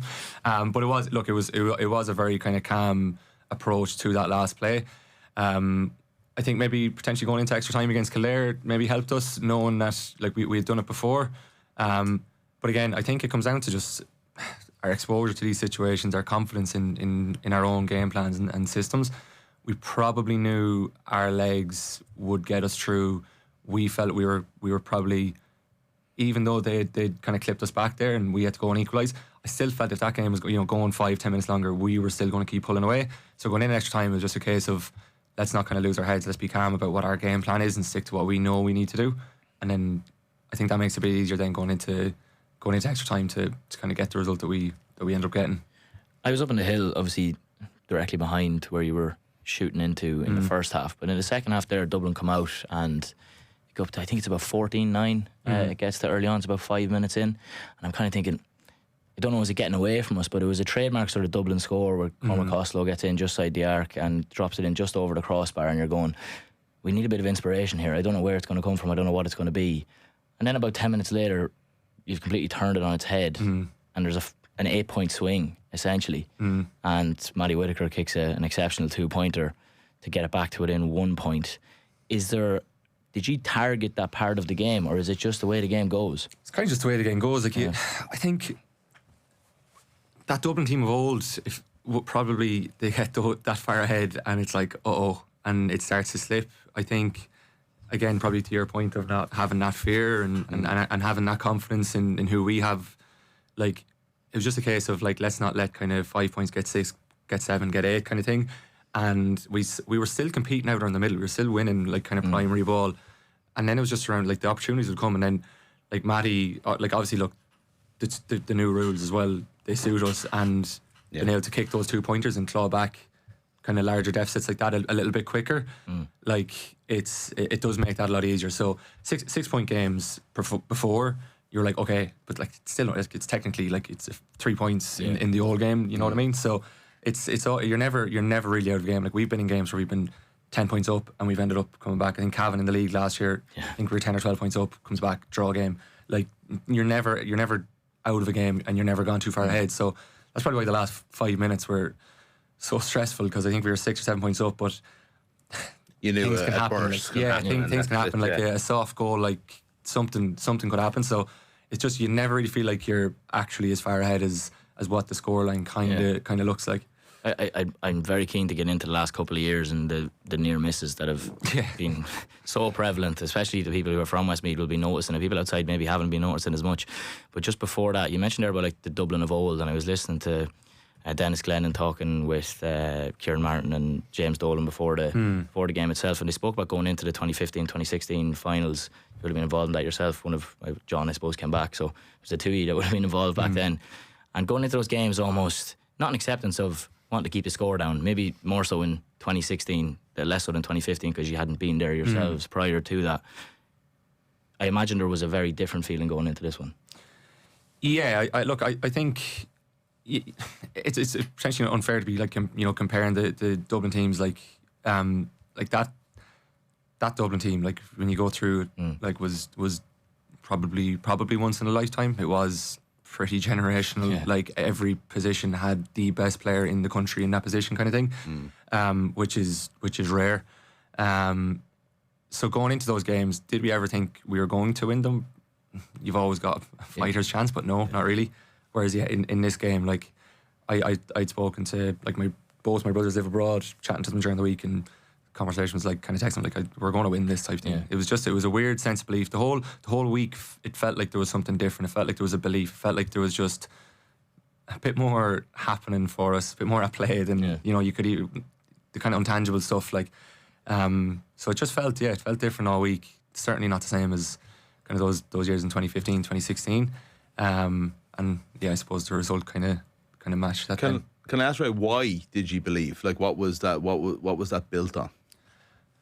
I suppose, like, why wouldn't you? When the 2 games previously, like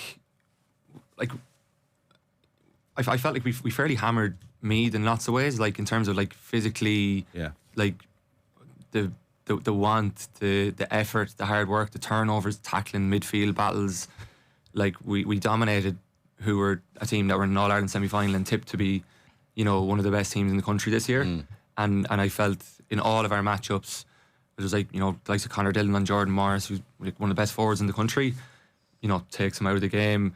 Charlie Drum, Danny Scahill, again, Tyke Baker. Like you look at how we perform. That you really believe in this that group. Just builds it just builds confidence. It's like kind of the proof's in the pudding type thing.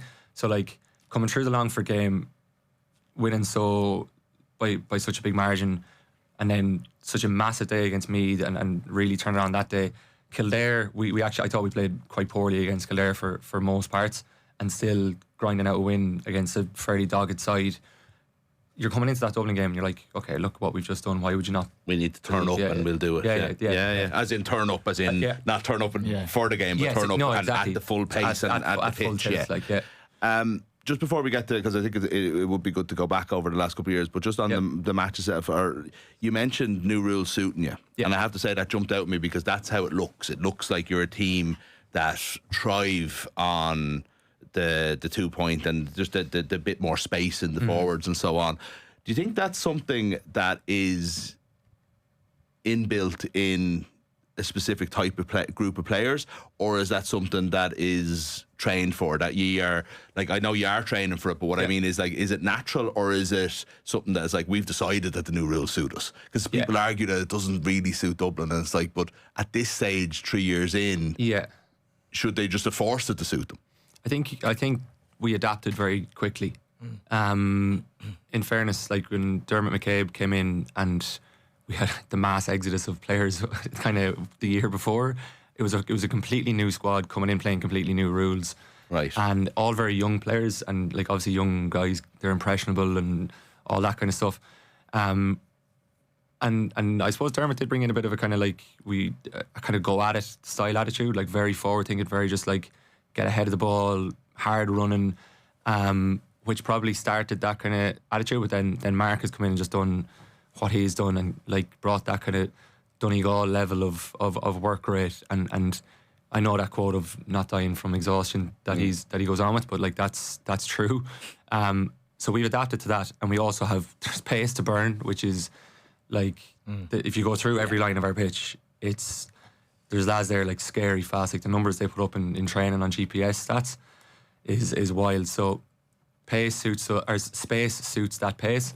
So like you go through our lines and everyone's so quick. That obviously helps as well. And then just look again, young lads, just no fear. They haven't been scarred by the past maybe, and they just want to go at it and just think, right, we win games now, and that's just all of a sudden what we're doing. So yeah, it's great. Mark's input, obviously, that line, you mentioned it there, that's one of those things that could threaten to go down, and it's like all of a sudden the fitness, in a year or two time, the fitness of this Westmeath team will be the stuff of legend, and there'll be a mountain that doesn't even exist that you'll have been running up and everything. But what is it though that because you did mention it there, you headed into extra time, you knew you had the legs. Whether Dublin had it, it's a question, but you have it. What is it that you did during the winter that it is that Westmeath are ready for this year? Ran. It is literally just that. So simple sometimes. No, there's no science. Was it the busiest? Was it the biggest year you had? It was big. Yeah, it was a big pre-season. From I can't remember what day we got back in. It was the sessions were very solid. The toughest I've done. With Westmeath, since probably my time in Australia, probably some of the toughest running sessions, but all not the same now kind of dogging, I suppose, that you would have heard maybe of the McGuinness days of running up and down sand dunes and this stuff. A lot of football conditioning, most running had the ball. And I think, that probably just built a bit of a kind of steely mind for the team that, like, we do have this condition in our legs. And Mark brought in guy Tom Gribben, our Armagh man, who from an S&C point of view, like, again, with a young side, probably starting at a pretty low ebb from like an S&C perspective. Like, we hadn't done it in a few years, brought back like collective gym sessions at least once a week, like that type of thing. So that builds probably a work ethic in the side of seeing everyone, like, you've got a young lad there on, say, a squat rack beside, say, Luke Loughlin or Johnny Lynham, and all of a sudden they're like, geez, these lads are throwing around silly weight, and that just picks your standards up. So little things like that throughout the course of the year, like they make big differences when you get to this time of the year. But it was a big pre-season. Now look, I don't know, are we any kind of, we're potentially fitter than some teams? Are we the fittest team in the country, or is that kind of just a bit of a narrative that'll get talked about now because we've shown legs? I don't know. I'd say there is definitely teams, that have done the same and if not more than us. But yeah, it's been a bit of a trademark, and it's important to us. Yeah. It's important how we play as well. A lot of our structures, whether it's off kickouts, whether it's off attacking plays or defensive plays, a lot of our structures require big effort, and if you don't have the legs, you actually can't do it. So, like, I'm probably feeling it now a bit more as I get a bit older. The recovery and stuff is taking a bit longer, but like, that is it. We do need those legs for how we want to play. You see, like, the substitutions, when they're made, why they're made, who comes in, and when they come in, like, they're very important, because like some of the positions we have there, like, you shouldn't be lasting, particularly with extra time, you shouldn't be lasting, because it's just a dogged game plan, I suppose. You mentioned a lot of the young lads in the panel there. You also mentioned two names, in Luke Loughlin and Johnny Lynham, who of course are injured at the moment, and the players coming in and the substitutions when they're made and lads not being able to last. And I suppose for yourself, kind of being one of the older members of the squad now as well, having faith in the lads that are coming in off the bench. And Mark, you seem to have fostered something exceptional within the group there. As far as we mentioned Luke and Johnny, there's lads there who have been playing loads during the league as well, who are gone and for injuries and other reasons too. The depth of the panel is something that's definitely struck me and a lot of people who've been around Westmeath, and how willing Mark is to throw lads in. Well, I'd say there was probably a bit of frustration throughout the league for some of the corner forwards, because you were getting 30 minutes, and if it wasn't happening, you were gone. But I admire the guys who Mark, like, if you look at Senan Baker, like, Senan was essentially dropped for that game, and he comes on and kicks. Basically, won us the game. Do you know? Mark has built a kind of, no one is more important than the team type attitude, and the change we make, whether you're starting or you're finishing a game, you're just as important. And like, that sounds real cliche and like, oh, like, here's a participation medal type attitude, but like, it's so far from the truth. And I think everyone has accepted that now, that like, okay, I'm not starting, what's my job now? Or I'm asked to change position, okay, well, what is my job now? And that's such a valuable thing to have in a team. Like, I mean, there's no ego, there's no Mayfairers, there's no, I suppose, like that example, like, there was lads getting taken off and brought back on in games, and like, was it Jack Duncan's 20, he got taken off, comes back on, scores 1-1. Do you know, like, to have that kind of maturity that, like, and Shane Corkin, I think, was the same. Like, to have that maturity of, I'm after being whipped off here Leinster final, like, oh, like, that's my day's run. Head down, no, just come back on, do what you need to do. So there's been loads of examples throughout our championship campaign of lads just realising what is the job that needs to be done, and fine, just do it. And you see the impact of our bench, like Robbie Ford, like all year, our bench, like the likes of Robbie Ford and these guys, like, who have come in and scored and brought momentum when we needed it. And then obviously Hess, like, coming in and doing what he did, not only kicking 2-3 points, but the fielding, and just like the little bit of chat throughout the week as well. Like, he didn't say a whole lot, but before the game, like, just a little bit of kind of wisdom of kind of Crow Park for young guys, like that's so helpful. So how do you when someone comes in like that, despite being one of the great Westmeath players, there must be an element of a kind of a sheep. He needs to be told, you come back here and be John Heslin by the group. Yeah, do you know what I mean? Like that even if it's subtle, like that needs to happen, doesn't it? Yeah, Probably not with Hes. I think. Really? Yeah, I'd say Hes knows. Yeah. Now he was probably, you know, like from playing with him before, he's probably definitely a little bit more kind of sheepish coming in and just say he didn't want to come in and like step on toes. And I think he feels like just the luckiest man on the planet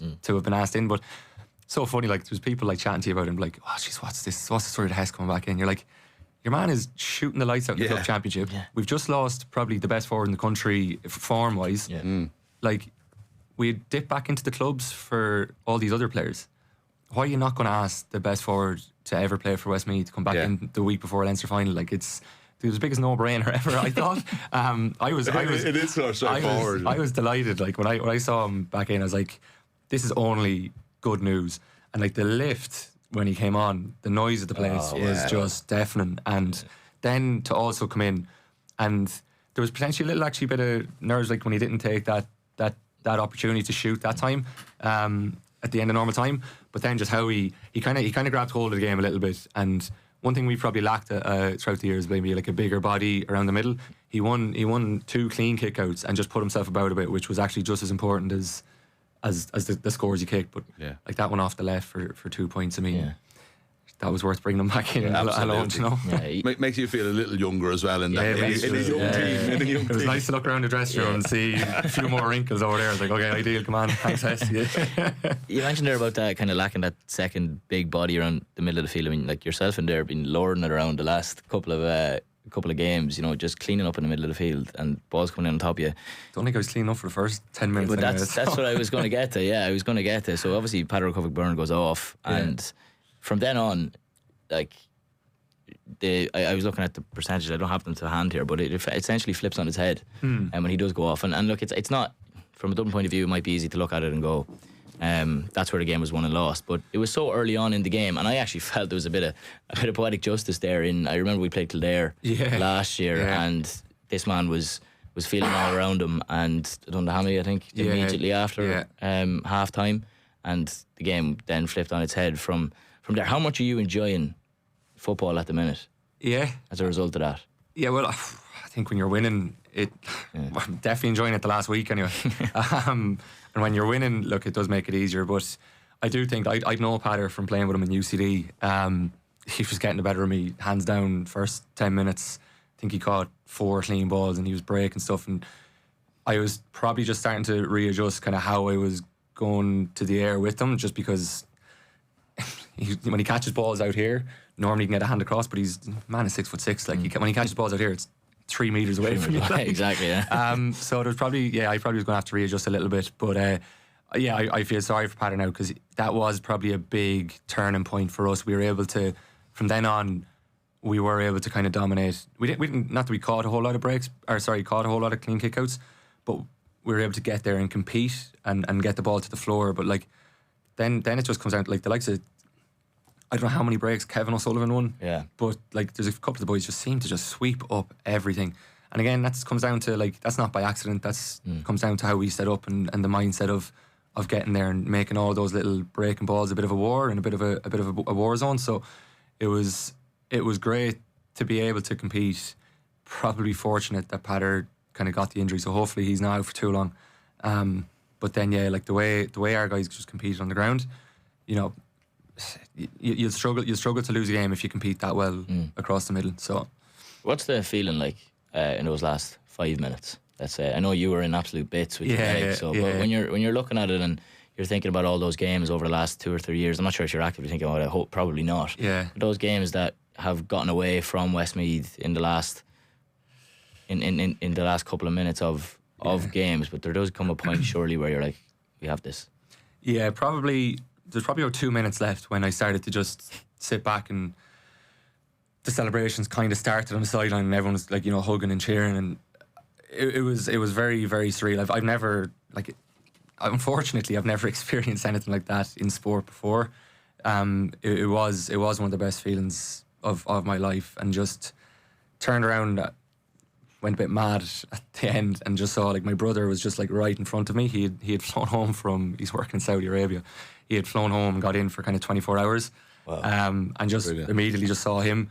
It was just like, you couldn't write it. You'd love to just bottle that feeling and have it forever. But those last 90 seconds where I kind of realised, okay, we're not going to concede 2 soft goals and a 2-pointer here, just to be able to kind of soak it up and hear the crowd start to lift. I think we carried the ball up the far side of the pitch.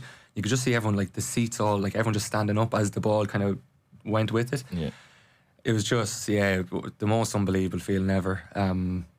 Maybe it's nice to have that 20-something years between Leinsters to make it feel kind of even that bit kind of sweeter. But yeah, it was unbelievable. Yeah, and then heading back home, then obviously you do your interviews and all that sort of things, and you head back to Kinnegad, I think, initially. Yeah, we stopped into Kinnegad. There's a few to Kinnegad. Obviously, Breen, a couple of the lads there, walked the kind of cup up the main street in Kinnegad to a big crowd, but then back into Mullingar. Then Mullingar was absolutely hopping, as you know. So it was just twice in a week now. I've managed to chew the ear off Ray. So I love that the idea of, like, you know, isn't it great to be with the supporters, and at the same time it's like for a minute or two. Nah, Jesus. Anyone who come up to you was like, oh Jesus, sorry, now I'm annoying you. I was like, not at all. I was like, Jesus, for Westmeath supporters, those days are so rare, unfortunately. Like, you couldn't give people enough time. Like, got back to Athlone GAA, like I was kind of surprised because Athlone, you know, it wouldn't be the hotspot in Westmeath for Gaelic football.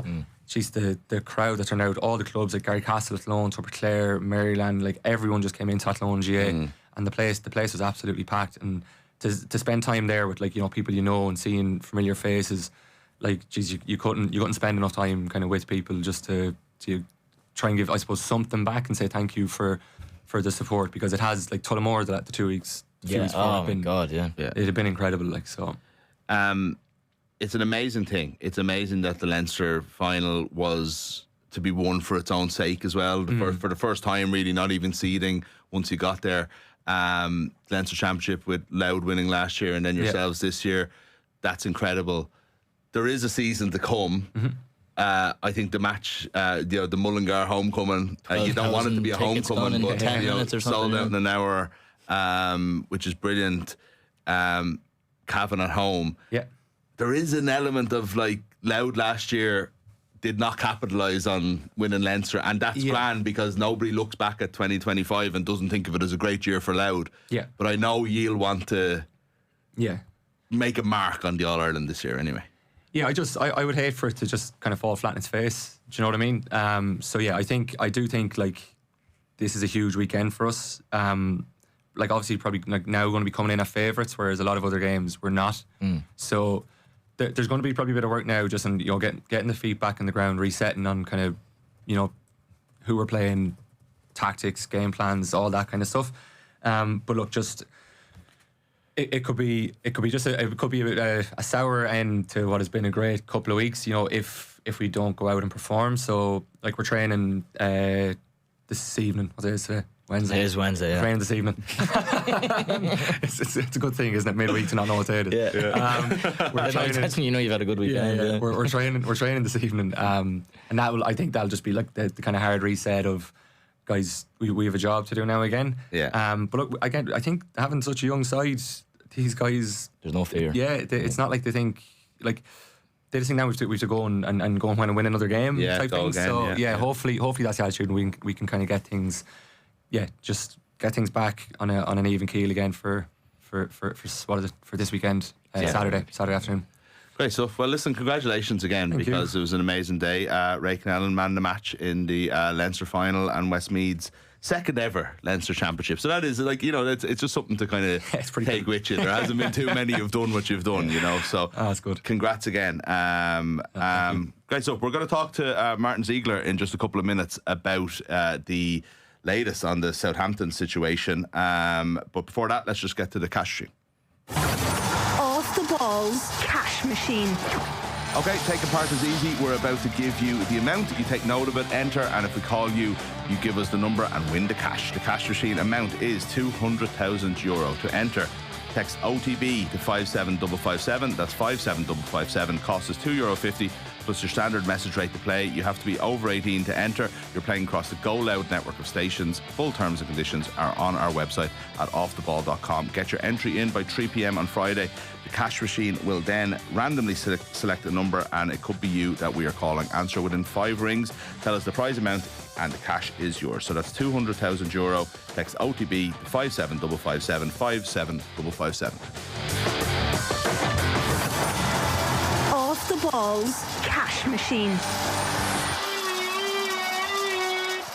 Off the Ball GAA. But that's what people want to see, and there's no greater skill than seeing a player, a high fielding in that chaos, a player plucking the ball out of the sky. It's a phenomenal skill. Join in the obsession. Subscribe now at offtheball.com/join. Off the Ball breakfast. With Viagra Connect 50 milligram film coated tablets. Contains sildenafil for adult men with erectile dysfunction. Maximum dosage 150 milligram tablet per day. Always read the label. Buy online at viagraconnect.ie. Subject to suitability following pharmacist consultation. Yeah, so as I mentioned before the break there, we're with Martin Ziegler on the line to talk about like a massive bombshell in the world of football last night, when I don't think any of us were expecting it, Martin, despite the investigation, but Southampton expelled from the playoffs, Middlesbrough to take their place. Is this something you were expecting? I thought it was a strong possibility, to be honest, because the EFL had strengthened their rules about spying in 2019 after the Leeds Derby scandal. So there's no sort of doubt that it's treated as a very significant issue. So I thought if it was going to be proven, I thought that was a possible, perhaps a likely outcome. I suppose I wasn't kind of quite expecting they'd have both that and then a 4-point deduction for next season. I thought it might be one or the other. But they've got both, which it just shows quite how serious because I think it wasn't just Middlesbrough they spied on. There were 2 other clubs, and they admitted to the offences. It's obviously a pattern of misbehaviour, which again it exacerbates the sort of guilt factor. How do you think Southampton are going to respond, and is there any recourse for them? Is there is this settled now that we're going to have Middlesbrough and Hull, do you think? They've admitted the charges, so they're not sort of contesting that. They will appeal against the sanction, and that will be heard today. So, because obviously timescales are short, the playoff finals on Saturday, so they will hold the appeal today. I mean, I would be surprised if it gets overturned. Okay. I think the most I think might happen will be a reduction of the points deduction for next season, if that might be. But I can't see them getting back in the playoff final at all. Yeah, losing out on your possible promotion to the Premier League and being deducted points for next season does seem like a lot. I suppose we were having this argument in the studio earlier, Martin, as to whether this was an extreme punishment or not. And there's definitely people fairly solid on both sides. What's your own thought? Like, is this something that's like, it's against the rules, but it's, marginal gains type thing, and it's, is there an element of it being a low-level crime, or is it rules are rules and you've been caught systematically breaking them by the looks of things? Well, if this was just a sort of young intern doing it as a one-off, maybe under his own steam or whatever, then obviously I think that would be a different case. But this is a sort of, it looks like a systematic and organised breach of the rules, almost certainly involving senior people at the club, with their knowledge and whether they commissioned it or what, we don't know yet. We'll wait for the written reasons to come out. But so I think it is a serious thing. We saw with Canada at the Olympics in 2024, they were basically deducted 6 points, i.e., in the group stage, they only had 3 matches, so they lost 6 of the possible 9 points in their group in the Olympics for spying. And it turned out that was also a pattern of behaviour that had been used previously, and the manager Bev Priestman ended up being banned for a year by FIFA. So football's authorities do think this is really really serious. Yeah. And I think because there's a bit of a this slightly sort of jokey look at this person trying to hide behind a tree. Yeah. It's a bit amateurish. People think, oh well, it's just a kid with an iPhone. Well, actually, a lot of actually quite sophisticated football data analysis is done on iPhones, and the zoom you can get with some of the models is significant. So I think it is pretty serious, and clearly other people did too. Yeah.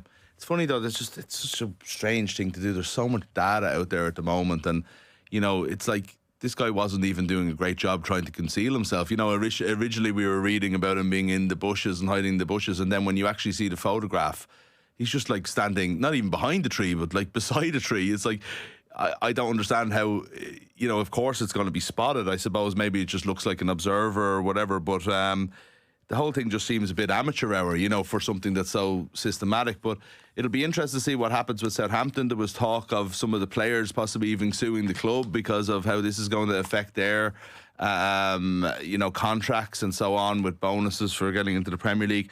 Tonda Eckhart, it was obviously like this hotshot new manager who came in and turned things around. And one of the things that the investigation, at least so far, has shown up is that this guy, this William Salt character, has close ties to him, whether he's an intern or not. He's close ties to the manager, which certainly implicates him. Is if he's found to be involved or orchestrating it, you would have to think that's the end of his time at Southampton as well. Yeah, for sure. I mean, there's a possibility of a ban from football, but also if the owners, well, I'm sure they would take a very dim view of it. I mean, it's costing them about £200 million. And you say it sort of appears amateurish. I was just thinking, actually, that, the spy wasn't spotted when they did it against Ipswich Town in April or Oxford United in December. Yeah. So obviously it was a bit more sophisticated then and it wasn't spotted. Maybe the manager or the technical director thinks he's gone too far down the sort of road of marginal gains and thinks we need to get everything we can.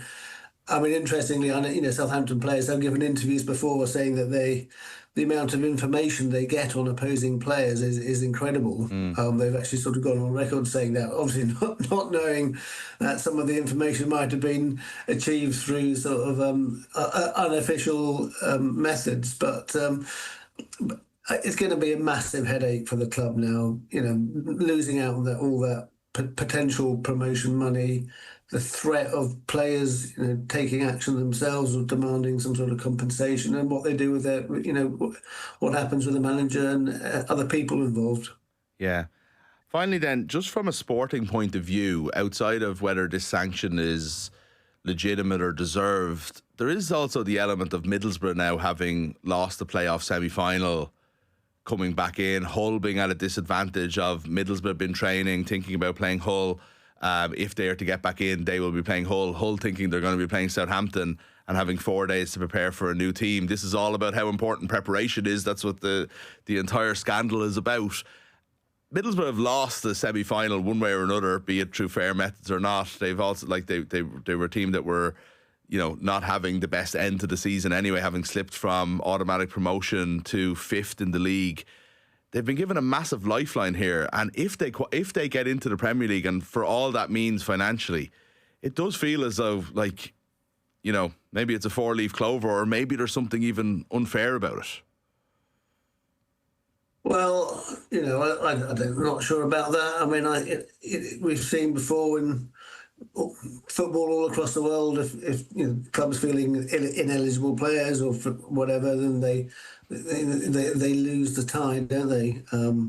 And that's just the way it goes. And certainly for sort of, if it's cheating, then even more the case. And I just think it's, Hull City, they'll be able to deal with that, I'm sure. I mean, I think they will have known what the possibilities are, so they wouldn't just have been focused on Southampton. If they had any sense, they'd been looking at Middlesbrough as well. Yeah. Okay. Martin Ziegler, Chief Sports Writer for The Times. Thanks so much for joining us. Really appreciate it. Okay. Cheers now. I think there's going to be more to come on that story over the next couple of weeks. But we'll see what happens. It looks more and more likely like it is going to be Middlesbrough and Hull in the playoff final on Saturday. Bizarre situation. to say the least. We were listening to Ray Connellan in studio with us there a few minutes ago. Brilliant piece with the man of the match from the Leinster final. He's part of the Westmeath side, obviously, to win the Leinster title at the weekend.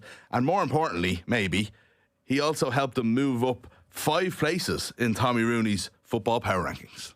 There's so many people that have been touched by this from old and from young and from all walks of life. In 10th place, up 1, 2, 3, 4, 5 places in the Tommy Rooney conservative power rankings is ERV themselves, Westmeath. He's never moved anyone even close to 5 before, Matthew. By God, Westmeath did not wilt. They rose to the occasion. And that swing in the second half, when they went from maybe 5 down to 5 up, that is the mark of a team that deserve to be Leinster champions and deserve to be 10th in the power rankings. And after, the women's team on Saturday won a Leinster intermediate title, the men's team on Sunday won one. I had to pull into 2010 patisserie on the way home. Mullingar, Una Leonard's, obviously a brilliant GA woman herself. And just had to soak up a little bit of the atmosphere. I actually feel a little bit imposter to be sitting here in a jersey talking about it when these lads have gone and done what they've done. And what they have done can't be underestimated as far as the joy that's been brought to the people of Westmeath. Westmeath's one of these counties, and obviously it's my county. It's our county, and we love it as everyone loves their own county. But I feel the perception of Westmeath, like nobody hates Westmeath, nobody loves Westmeath from outside of here. We're just another county, and there can kind of be a feeling of insignificance around that. And what these lads have gone and done, and it's not about putting your county on the map, it's just about giving people something to be proud of. You've seen all the videos between on the hill, in the Hogan stand, in the Cusick stand, on the way out of Croke Park, on the streets of Mullingar beside the Joe Dolan statue, outside Camden Casey's, inside Daly's, outside Clark's today, and they'll be heading to Athlone. There's 2 sides of Westmeath. There's so many people that have been touched by this from old and from young and from all walks of life. And people there are probably going to games who've never seen a game of Gaelic football before, and they've brought them out. And I just think, I'm sure these lads do recognise that, and they know what they've done. And Mark McHugh included in that, who is now very firmly an adopted Westmeath man.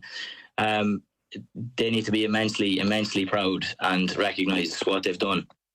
There you go. The football power rankings with myself, Matthew and Tommy are out every Tuesday. We have the hurling rankings with myself, Will O'Callaghan and Rachel Sheehan every Wednesday. They are all with thanks to Harvey Norman, official stats sponsor of the GAA. Matthew, you've been thinking about these and thinking, hold on, 5 spots. I was sucked in there by Tommy, and we were actually being screwed.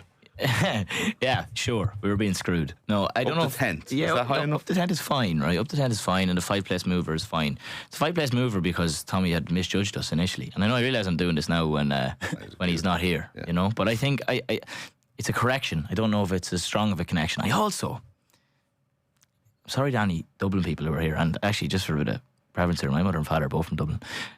I don't know how Dublin are 7th. Yeah. How can Dublin Westmeath be above beat Westmeath? Dublin, and That's my you can't change you can't do it directly off one game. I know. I don't know. Dublin 7 seems not if there's a low between them. Pretty seismic result, I think it was comprehensive enough to say Westmeath were as good throughout the game as they have been against other teams. They weren't. This wasn't like a sucker punch. They were. Just for context, up until 5 years ago, they'd be coming back for a replay next week. Yeah.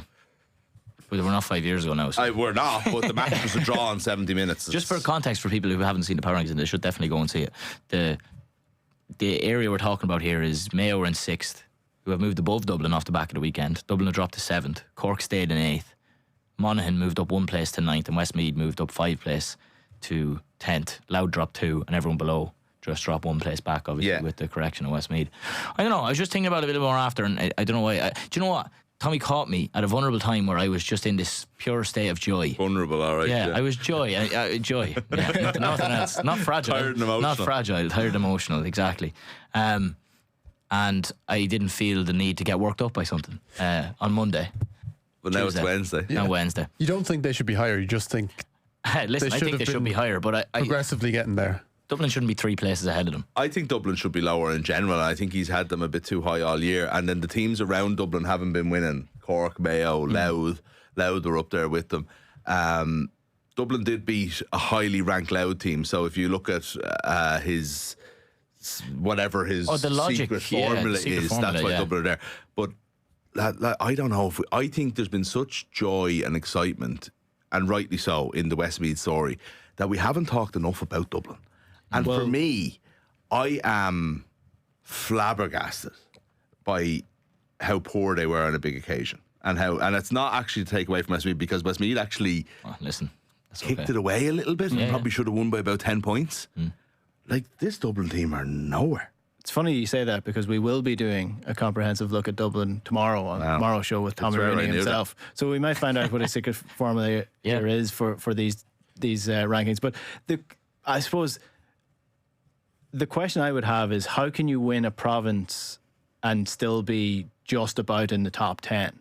Like, it's not even whether or not you're ahead of Dublin or not. It's like, you've proven yourself to be one of the 4 teams to win your provincial title. How can you still only be 10th? Because they were Division 3 in the league. They did not get promoted from Division 3. They lost to Wexford in the last game of the season. It's judged over a course of a season. Yes, but their form has been phenomenal since. But honestly, I think there's still loads of room for them if they go and beat Louth by 5 points. Dublin? No, Westmeath. I think you have the bank of beating Kildare, Meath and Dublin there. So every little step now is solidified. As Paddy O'Shea said, he comes alive when the cuckoo starts to sing. So it was more than a grain of rice tipping that scale on the weekend anyway. Yeah. Bag of rice, tons of rice. But the other thing as well, I suppose, that factored in about winning your province and only being 10th is, like, Ulster is an incredibly strong province, and Connacht has got 2 or 3 really good teams. So therefore you're in I'm not sure they're like top 4. Yeah, That's I know. saying, I know what you mean. 10th seems is look, we're on the up. We're on the up. The rest of the show, we are going to be debuting a new segment, provisionally called Breakfast Buffet. It might change name. Enda, do you want to explain to us what this is? Yeah, it might change name. There were some suggestions in the comments that I'm not going to read out, but there were good suggestions. Read out one of them was Morning Glory. All right, okay. By the way, I just should mention one more time to show that Off the Ball breakfast is with Viagra Connect 50mg film coated tablets contain sildenafil for adult men with erectile dysfunction, maximum dosage of 150mg tablet per day. Always read the label. Buy online at viagraconnect.ie, subject to suitability following pharmacist consultation. Sorry, you were saying, Enda? Listen, that might have been why he suggested that. All right, okay. So I doubt it. I think it's a good name, but we're open to new names anyway. The premise of this segment is that the reason I've thought of the breakfast buffet is that all of us are going to bring something to the table that we want to talk about, and then we're going to dig into it. And we're going to feed off it. Yeah, and every other pun that you can think of. Can we come back for seconds? That's what a buffet is for. That's the best part of a buffet. So we can come back and come back and come back as many times as we want. Of course. Then you can stop. Yeah, you don't have to go anymore. But we would love to hear from our listeners or our viewers on this as well, if they have something that we haven't talked about enough, or if there's an interesting thing that they spotted in the papers that hasn't been spoken about, or just generally they're interested or annoyed or curious as to what we think of these topics. Send them into us on WhatsApp 0879 180 180, or tweet us at Off the Ball, or send us a DM. Whichever way you want to get in contact with us, just send us in some questions as well. That'd be good.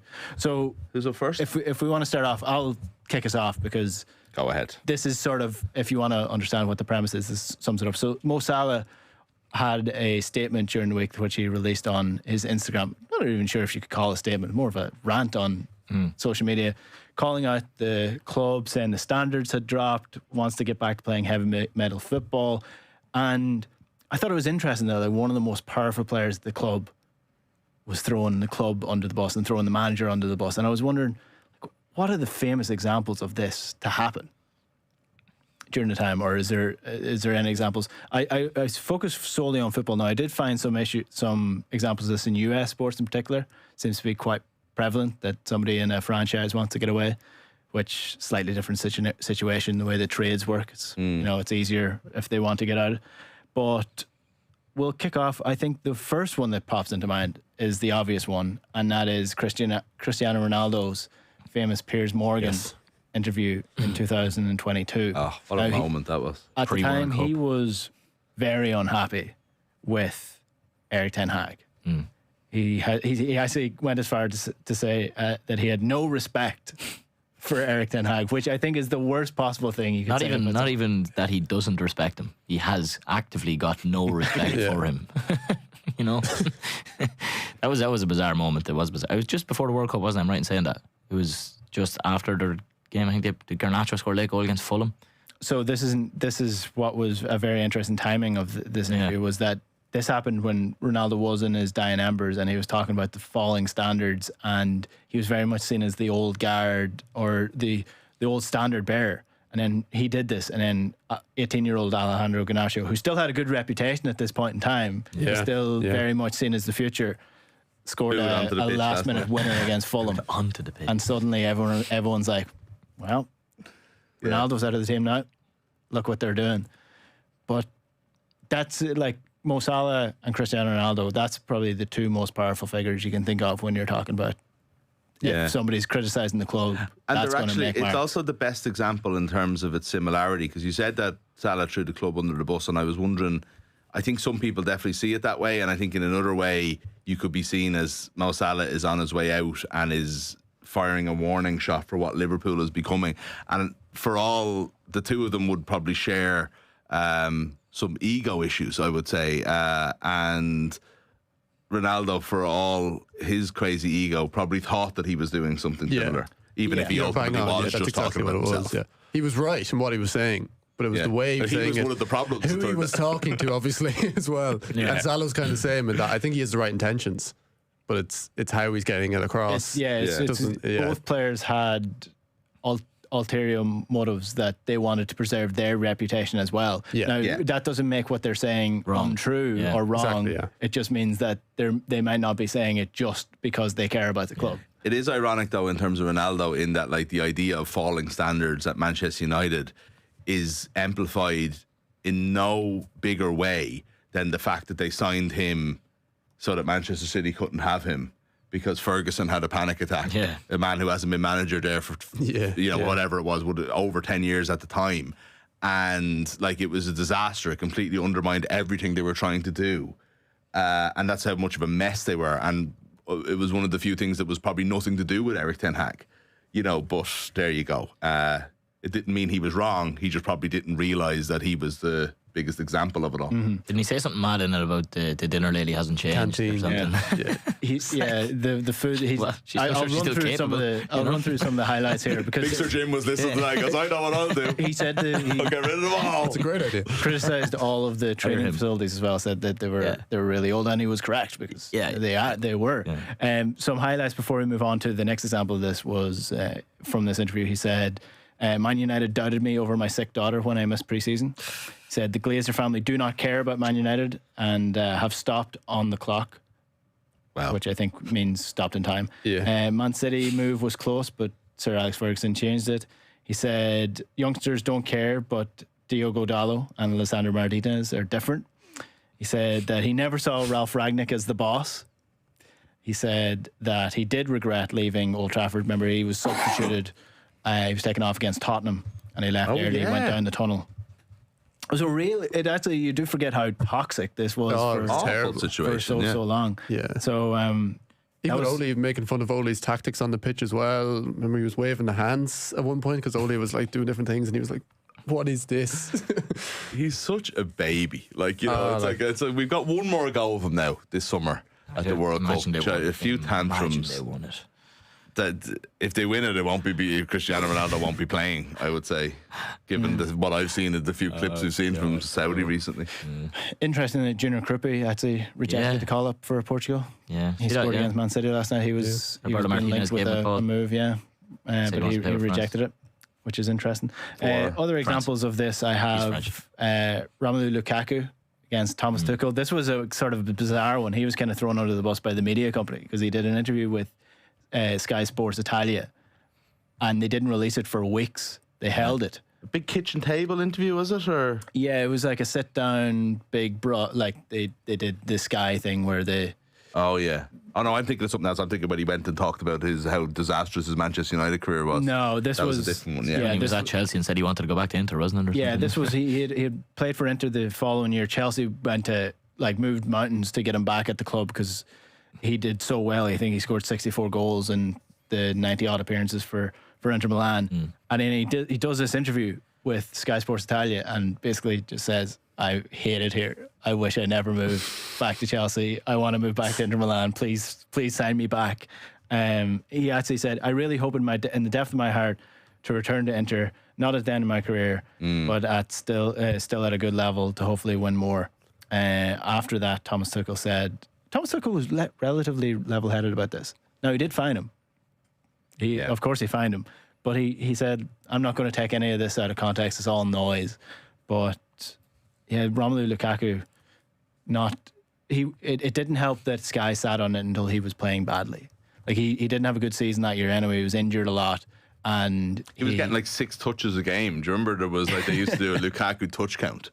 Yes. Yeah. He was. Yeah. It was not a good return to him at Stamford Bridge, but he was fined and all went back to normal. Yeah. He made the cardinal sin in this situation of apologising after. You just have to stick by it then.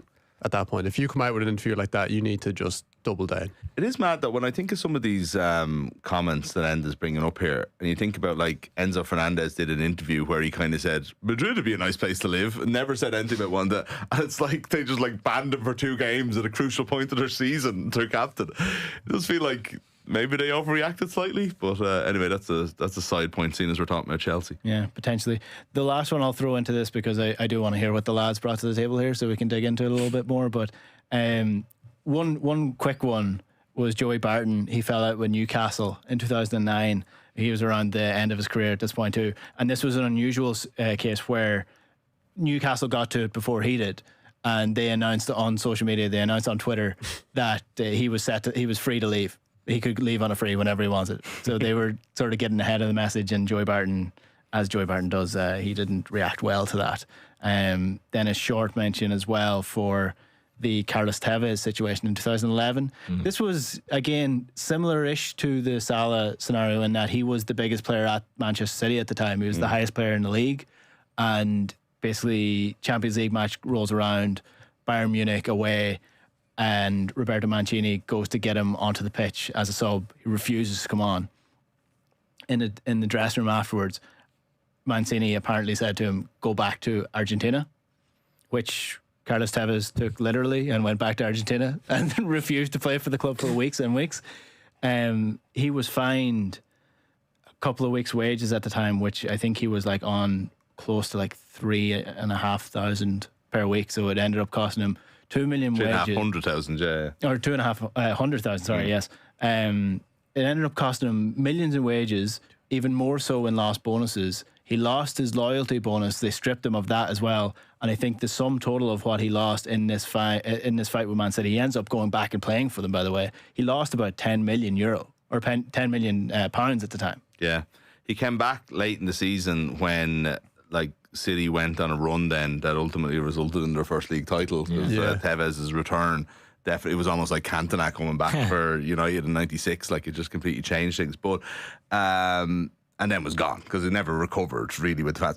I remember this. You mentioned this morning, and I remember thinking, this is 2011. It's so funny. That's one of the most outraged I've ever been. And it seems so quaint now and funny. And I look back at it now and it's like, whatever, it's 15 years later. And I was like, why was I so angry? But it was just like, I couldn't believe the idea of a professional player, he was just sitting there. Refusing, on 300 grand a week, refusing to come on and play a match. This is important. Like, he was dropped, fair enough. But like, it was a draw or whatever. Or they were losing by a goal and they went to the big other striker and he was just like, no, not having it. It's like, how dare you? The cheeky you. Exactly. They do feel like the biggest stories in the world at the times of these happen. Definitely. Like they dominate the back pages, they dominate Sky Sports coverage over the course of the following days, and then it's what I find fascinating about this topic in general is looking back on it is how quickly we all forget about them because we collectively, like that Ronaldo Piers Morgan interview, that was world front news for the firstly for the tease that Piers Morgan had before it went out, and then for the weeks following it, and now we're like, oh yeah, that happened. That happened. That's a big story, but that was my fascination for the week. Good first. That was our yogurt and fruit. Yeah, enjoy So we're moving on to the cereal now, Dara. Oh, it's me, is it? On the breakfast buffet. I don't know. I just saw you there in my eye line. Yeah, fair enough. Yeah, there's only two people in front of you there. Matthew's the fry. I'm the fry. I'll be the fry. I like a fry. I'll be the cup of coffee at the end. Ooh. Mine's a slightly different tone. Possible Danish. The mini ones. Yeah, the little ones. I haven't eaten yet today either. Neither have I. Can you tell? Mine's slightly different to that in that this is more kind of focused on, I suppose, sports themselves and the kind of in-game stuff.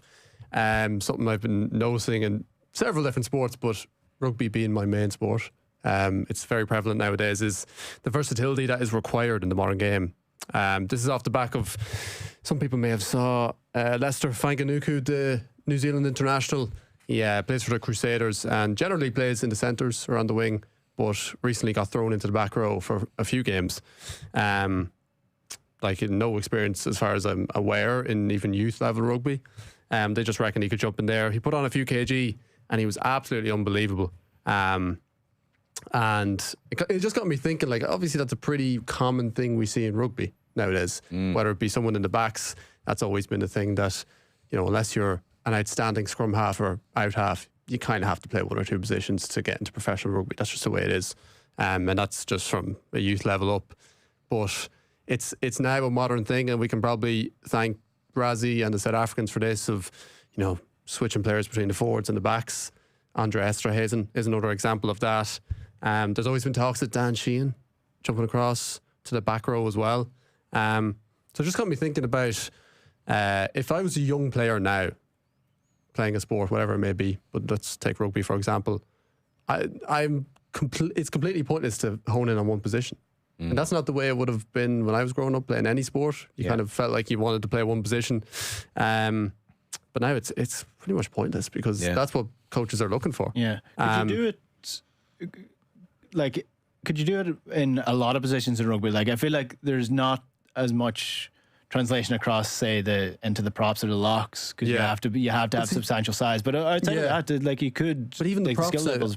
That's what I was thinking. So there's kind of specialist positions in rugby that are marked out. So you have the out half, scrum half, tight head prop, and hooker, but not so much nowadays, because a lot of people are changing in between hooker. But now, because of the tight props, head, loose head, this is what I was going to say. Yeah, now the props, you can't even just be a tight head. You're kind of half expected to be able to move over to loose head. And that was the way it was years and years ago, when the scrum was far less technical. Yeah. And then it became a thing where you were a specialised. And then Andrew Porter changed, but a few more have since. And Tom O'Toole and most recent Six Nations, pretty normal now. Like, and like that is, if you're a very decent tight head prop, but there's a guy who's a decent tight head prop but can also play loose head, say coming through the school system or something, they're probably going to pick the decent guy over you, which is crazy really to think about.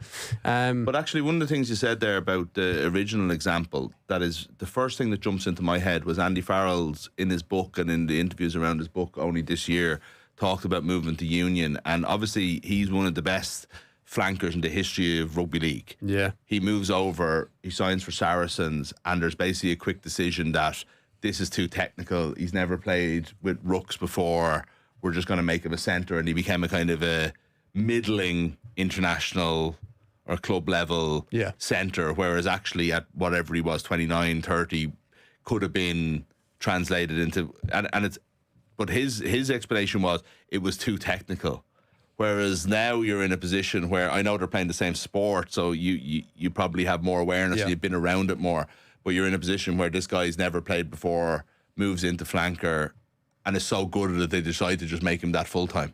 Yeah, like that in terms of your increasing flexibility in modern sport, this Andy Farrell thing is only 20 years ago, and it just wasn't possible. Yeah, and I think they managed it quite wrongly as well. They just threw him into the Six Nations, and it was like, I don't know if he's ready for that. They should have got him up to speed for 6 months and made him a flanker. Like, I don't know if you remember Sam Burgess as well, coming up from Rugby League. They just threw him into the centres the same way, and he just was not ready for it whatsoever. But I was watching Lester Fanganuku's highlights from, he's only played 3 games in the back row so far, but you just forget how different the position is. Like, that sounds absolutely stupid. Obviously there's the scrum element of it, but around the park you kind of think, you know, in open play, is there that much of a difference really? Like, you just get the ball and run forward. But obviously he's going to be involved in a lot more rucks. He's tackling a lot more. But then there was a game he played against the Blues where he kicked 2 assists. It's like, oh, this is actually a great idea, because if he's able to do the rucking thing, put up 10, 15 tackles a game, but then also offer what he does in the centre. Yeah, this is a no-brainer. Yeah. Absolute no-brainer. Yeah. But then it got me thinking beyond rugby, because obviously it's so prevalent to rugby, but it is kind of a ubiquitous thing nowadays. So I have a few examples for you. I'm going to baseball first. Oh. Showtime Ohtani. You familiar? Yeah. LA Dodgers. Yeah. The best player in the world. I know he's not playing well this season, but on his day, the best pitcher and batter in the world. That's amazing. Undisputed. That's exceptional. He's an all-rounder. Yeah. That's yeah. Especially as pitchers in modern baseball are not even encouraged to be, and even he's in the National League where pitchers bat and they're kind of getting rid of that slowly. It's not even a thing, so. Yeah, when Ohtani pitched that no-hitter in I don't think it was the World Series, I think it was the National League. It wasn't a no-hitter, was it? Yeah. But it was an unbelievable game, with whatever it was, 17 strikeouts or something like that. There was a fever around it, wasn't there? That it just felt like, we've seen something that hasn't been seen. It's the first time we're seeing something like this. And I imagine young baseball players, I don't play baseball, I'm not in that realm, but I imagine they're getting encouraged to lean into that kind of spread your skill set. Victor Wembanyama in the NBA for the San Antonio Spurs, 7'5", right? So obviously can play centre, has the defensive capabilities. Not that tall, is he? Ball handling skills of a guard, shooting of a shooting guard. Yeah. The versatility of a small forward and power forward. So yeah, you're looking at that as a young player coming through in American basketball, thinking you have no chance of making it. This guy from France is just an absolute freak. But he hasn't just relied on his size, which he easily could have done. He still would have made the NBA. Yeah. But he's an MVP level talent because he's honed his skills across the board. So he could probably play 1 to 5 on the court. Travis Hunter, through, the Heisman winner, the last year's Heisman winner. Probably not the best college player in that season, but because he played cornerback and wide receiver and did a pretty good job of it, was deemed valuable. I think he went 12th in the draft. Fourth, did he? Yeah, to the Jags, and it hasn't gone too well so far, but he did get injured last year. But they seem to not want to play him both ways, which I think is a mistake. I think that's what his value is. Yeah. Is that you have him both. And I have a final one. I had to mention cycling in the slot at some point. Tadej Pogacar, who obviously we know is one of the greatest cyclists of all time, certainly the greatest of his generation. But the main reason because of that is his versatility, is that he can climb as good as anyone. He can sprint about as good as anyone. He's great over cobblestones, great in the classics, can descend as good as anyone. So he's honed in on all those different skills, and now he's at top of cycling. Yeah. I think probably the mainstream examples of this brings to mind for me, excuse me, is inter-county goalkeepers playing outfield for the clubs. And that's a great show. A part of that is down to them just being exceptional athletes and really good at the skills of the game. Part of it is the evolution of the game as well. And I think we're actually going to go further into that, in that we're going to see more outfield players playing in goals. Yeah. And it wouldn't be a bad shout for the inter-county teams to start playing their inter-county players who play outfield in goals as well. Because as we saw with the Evan Comerford mistake, I know those mistakes can happen, but large part of the goalkeeper's jobs now is fielding, passing, and linking up play and goal kicks. So if you could get a superstar football player, as in soccer, to play in goals, who can just ping those kickouts very accurately.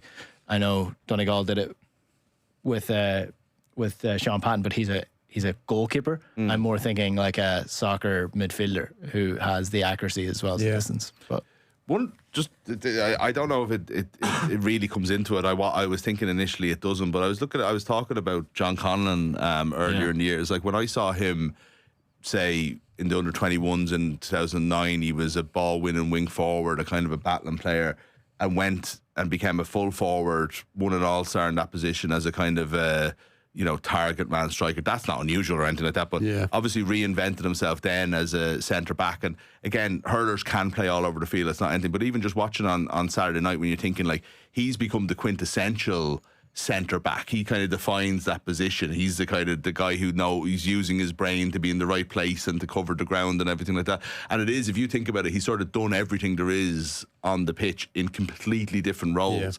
And again, I'm using him as a really good example of something that's actually quite common. Like that there is these like ball players in probably we're talking about all the 4 ball sports that we have as our 4 big ones here.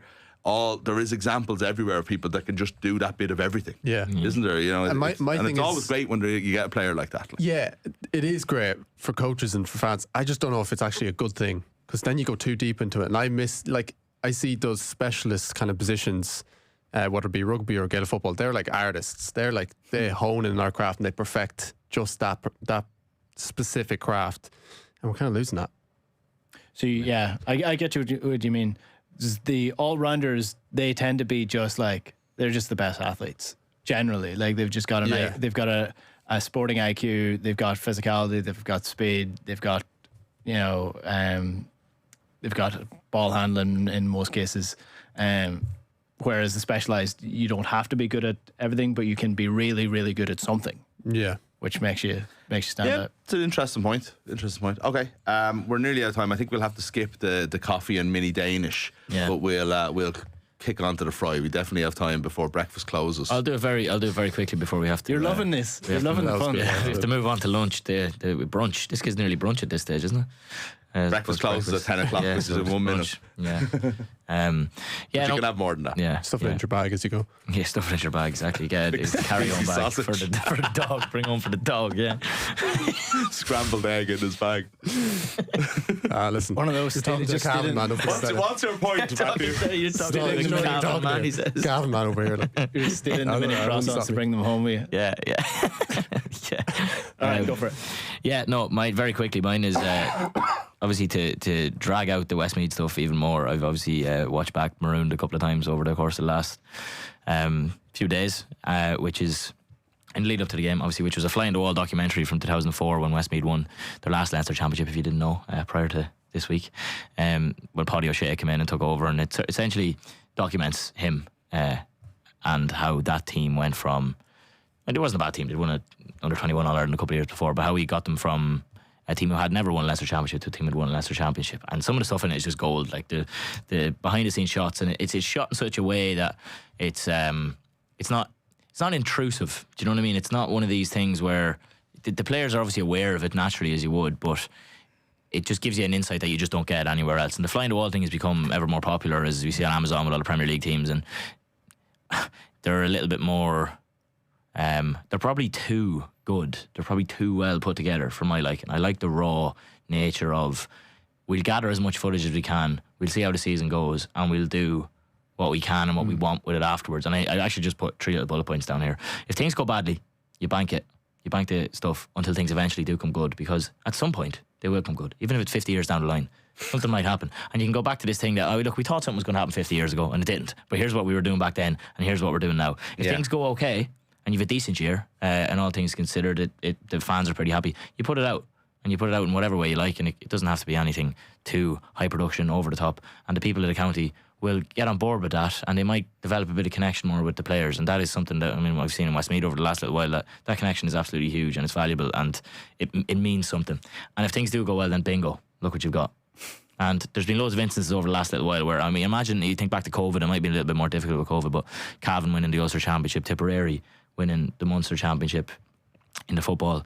If we had stuff like that from this, you do have a couple of ones. Obviously, Galway's A Year Till Sunday is the biggest one. I think wasn't familiar with this one, but Roscommon actually have one from 2017 when they won the. I think it's it was over.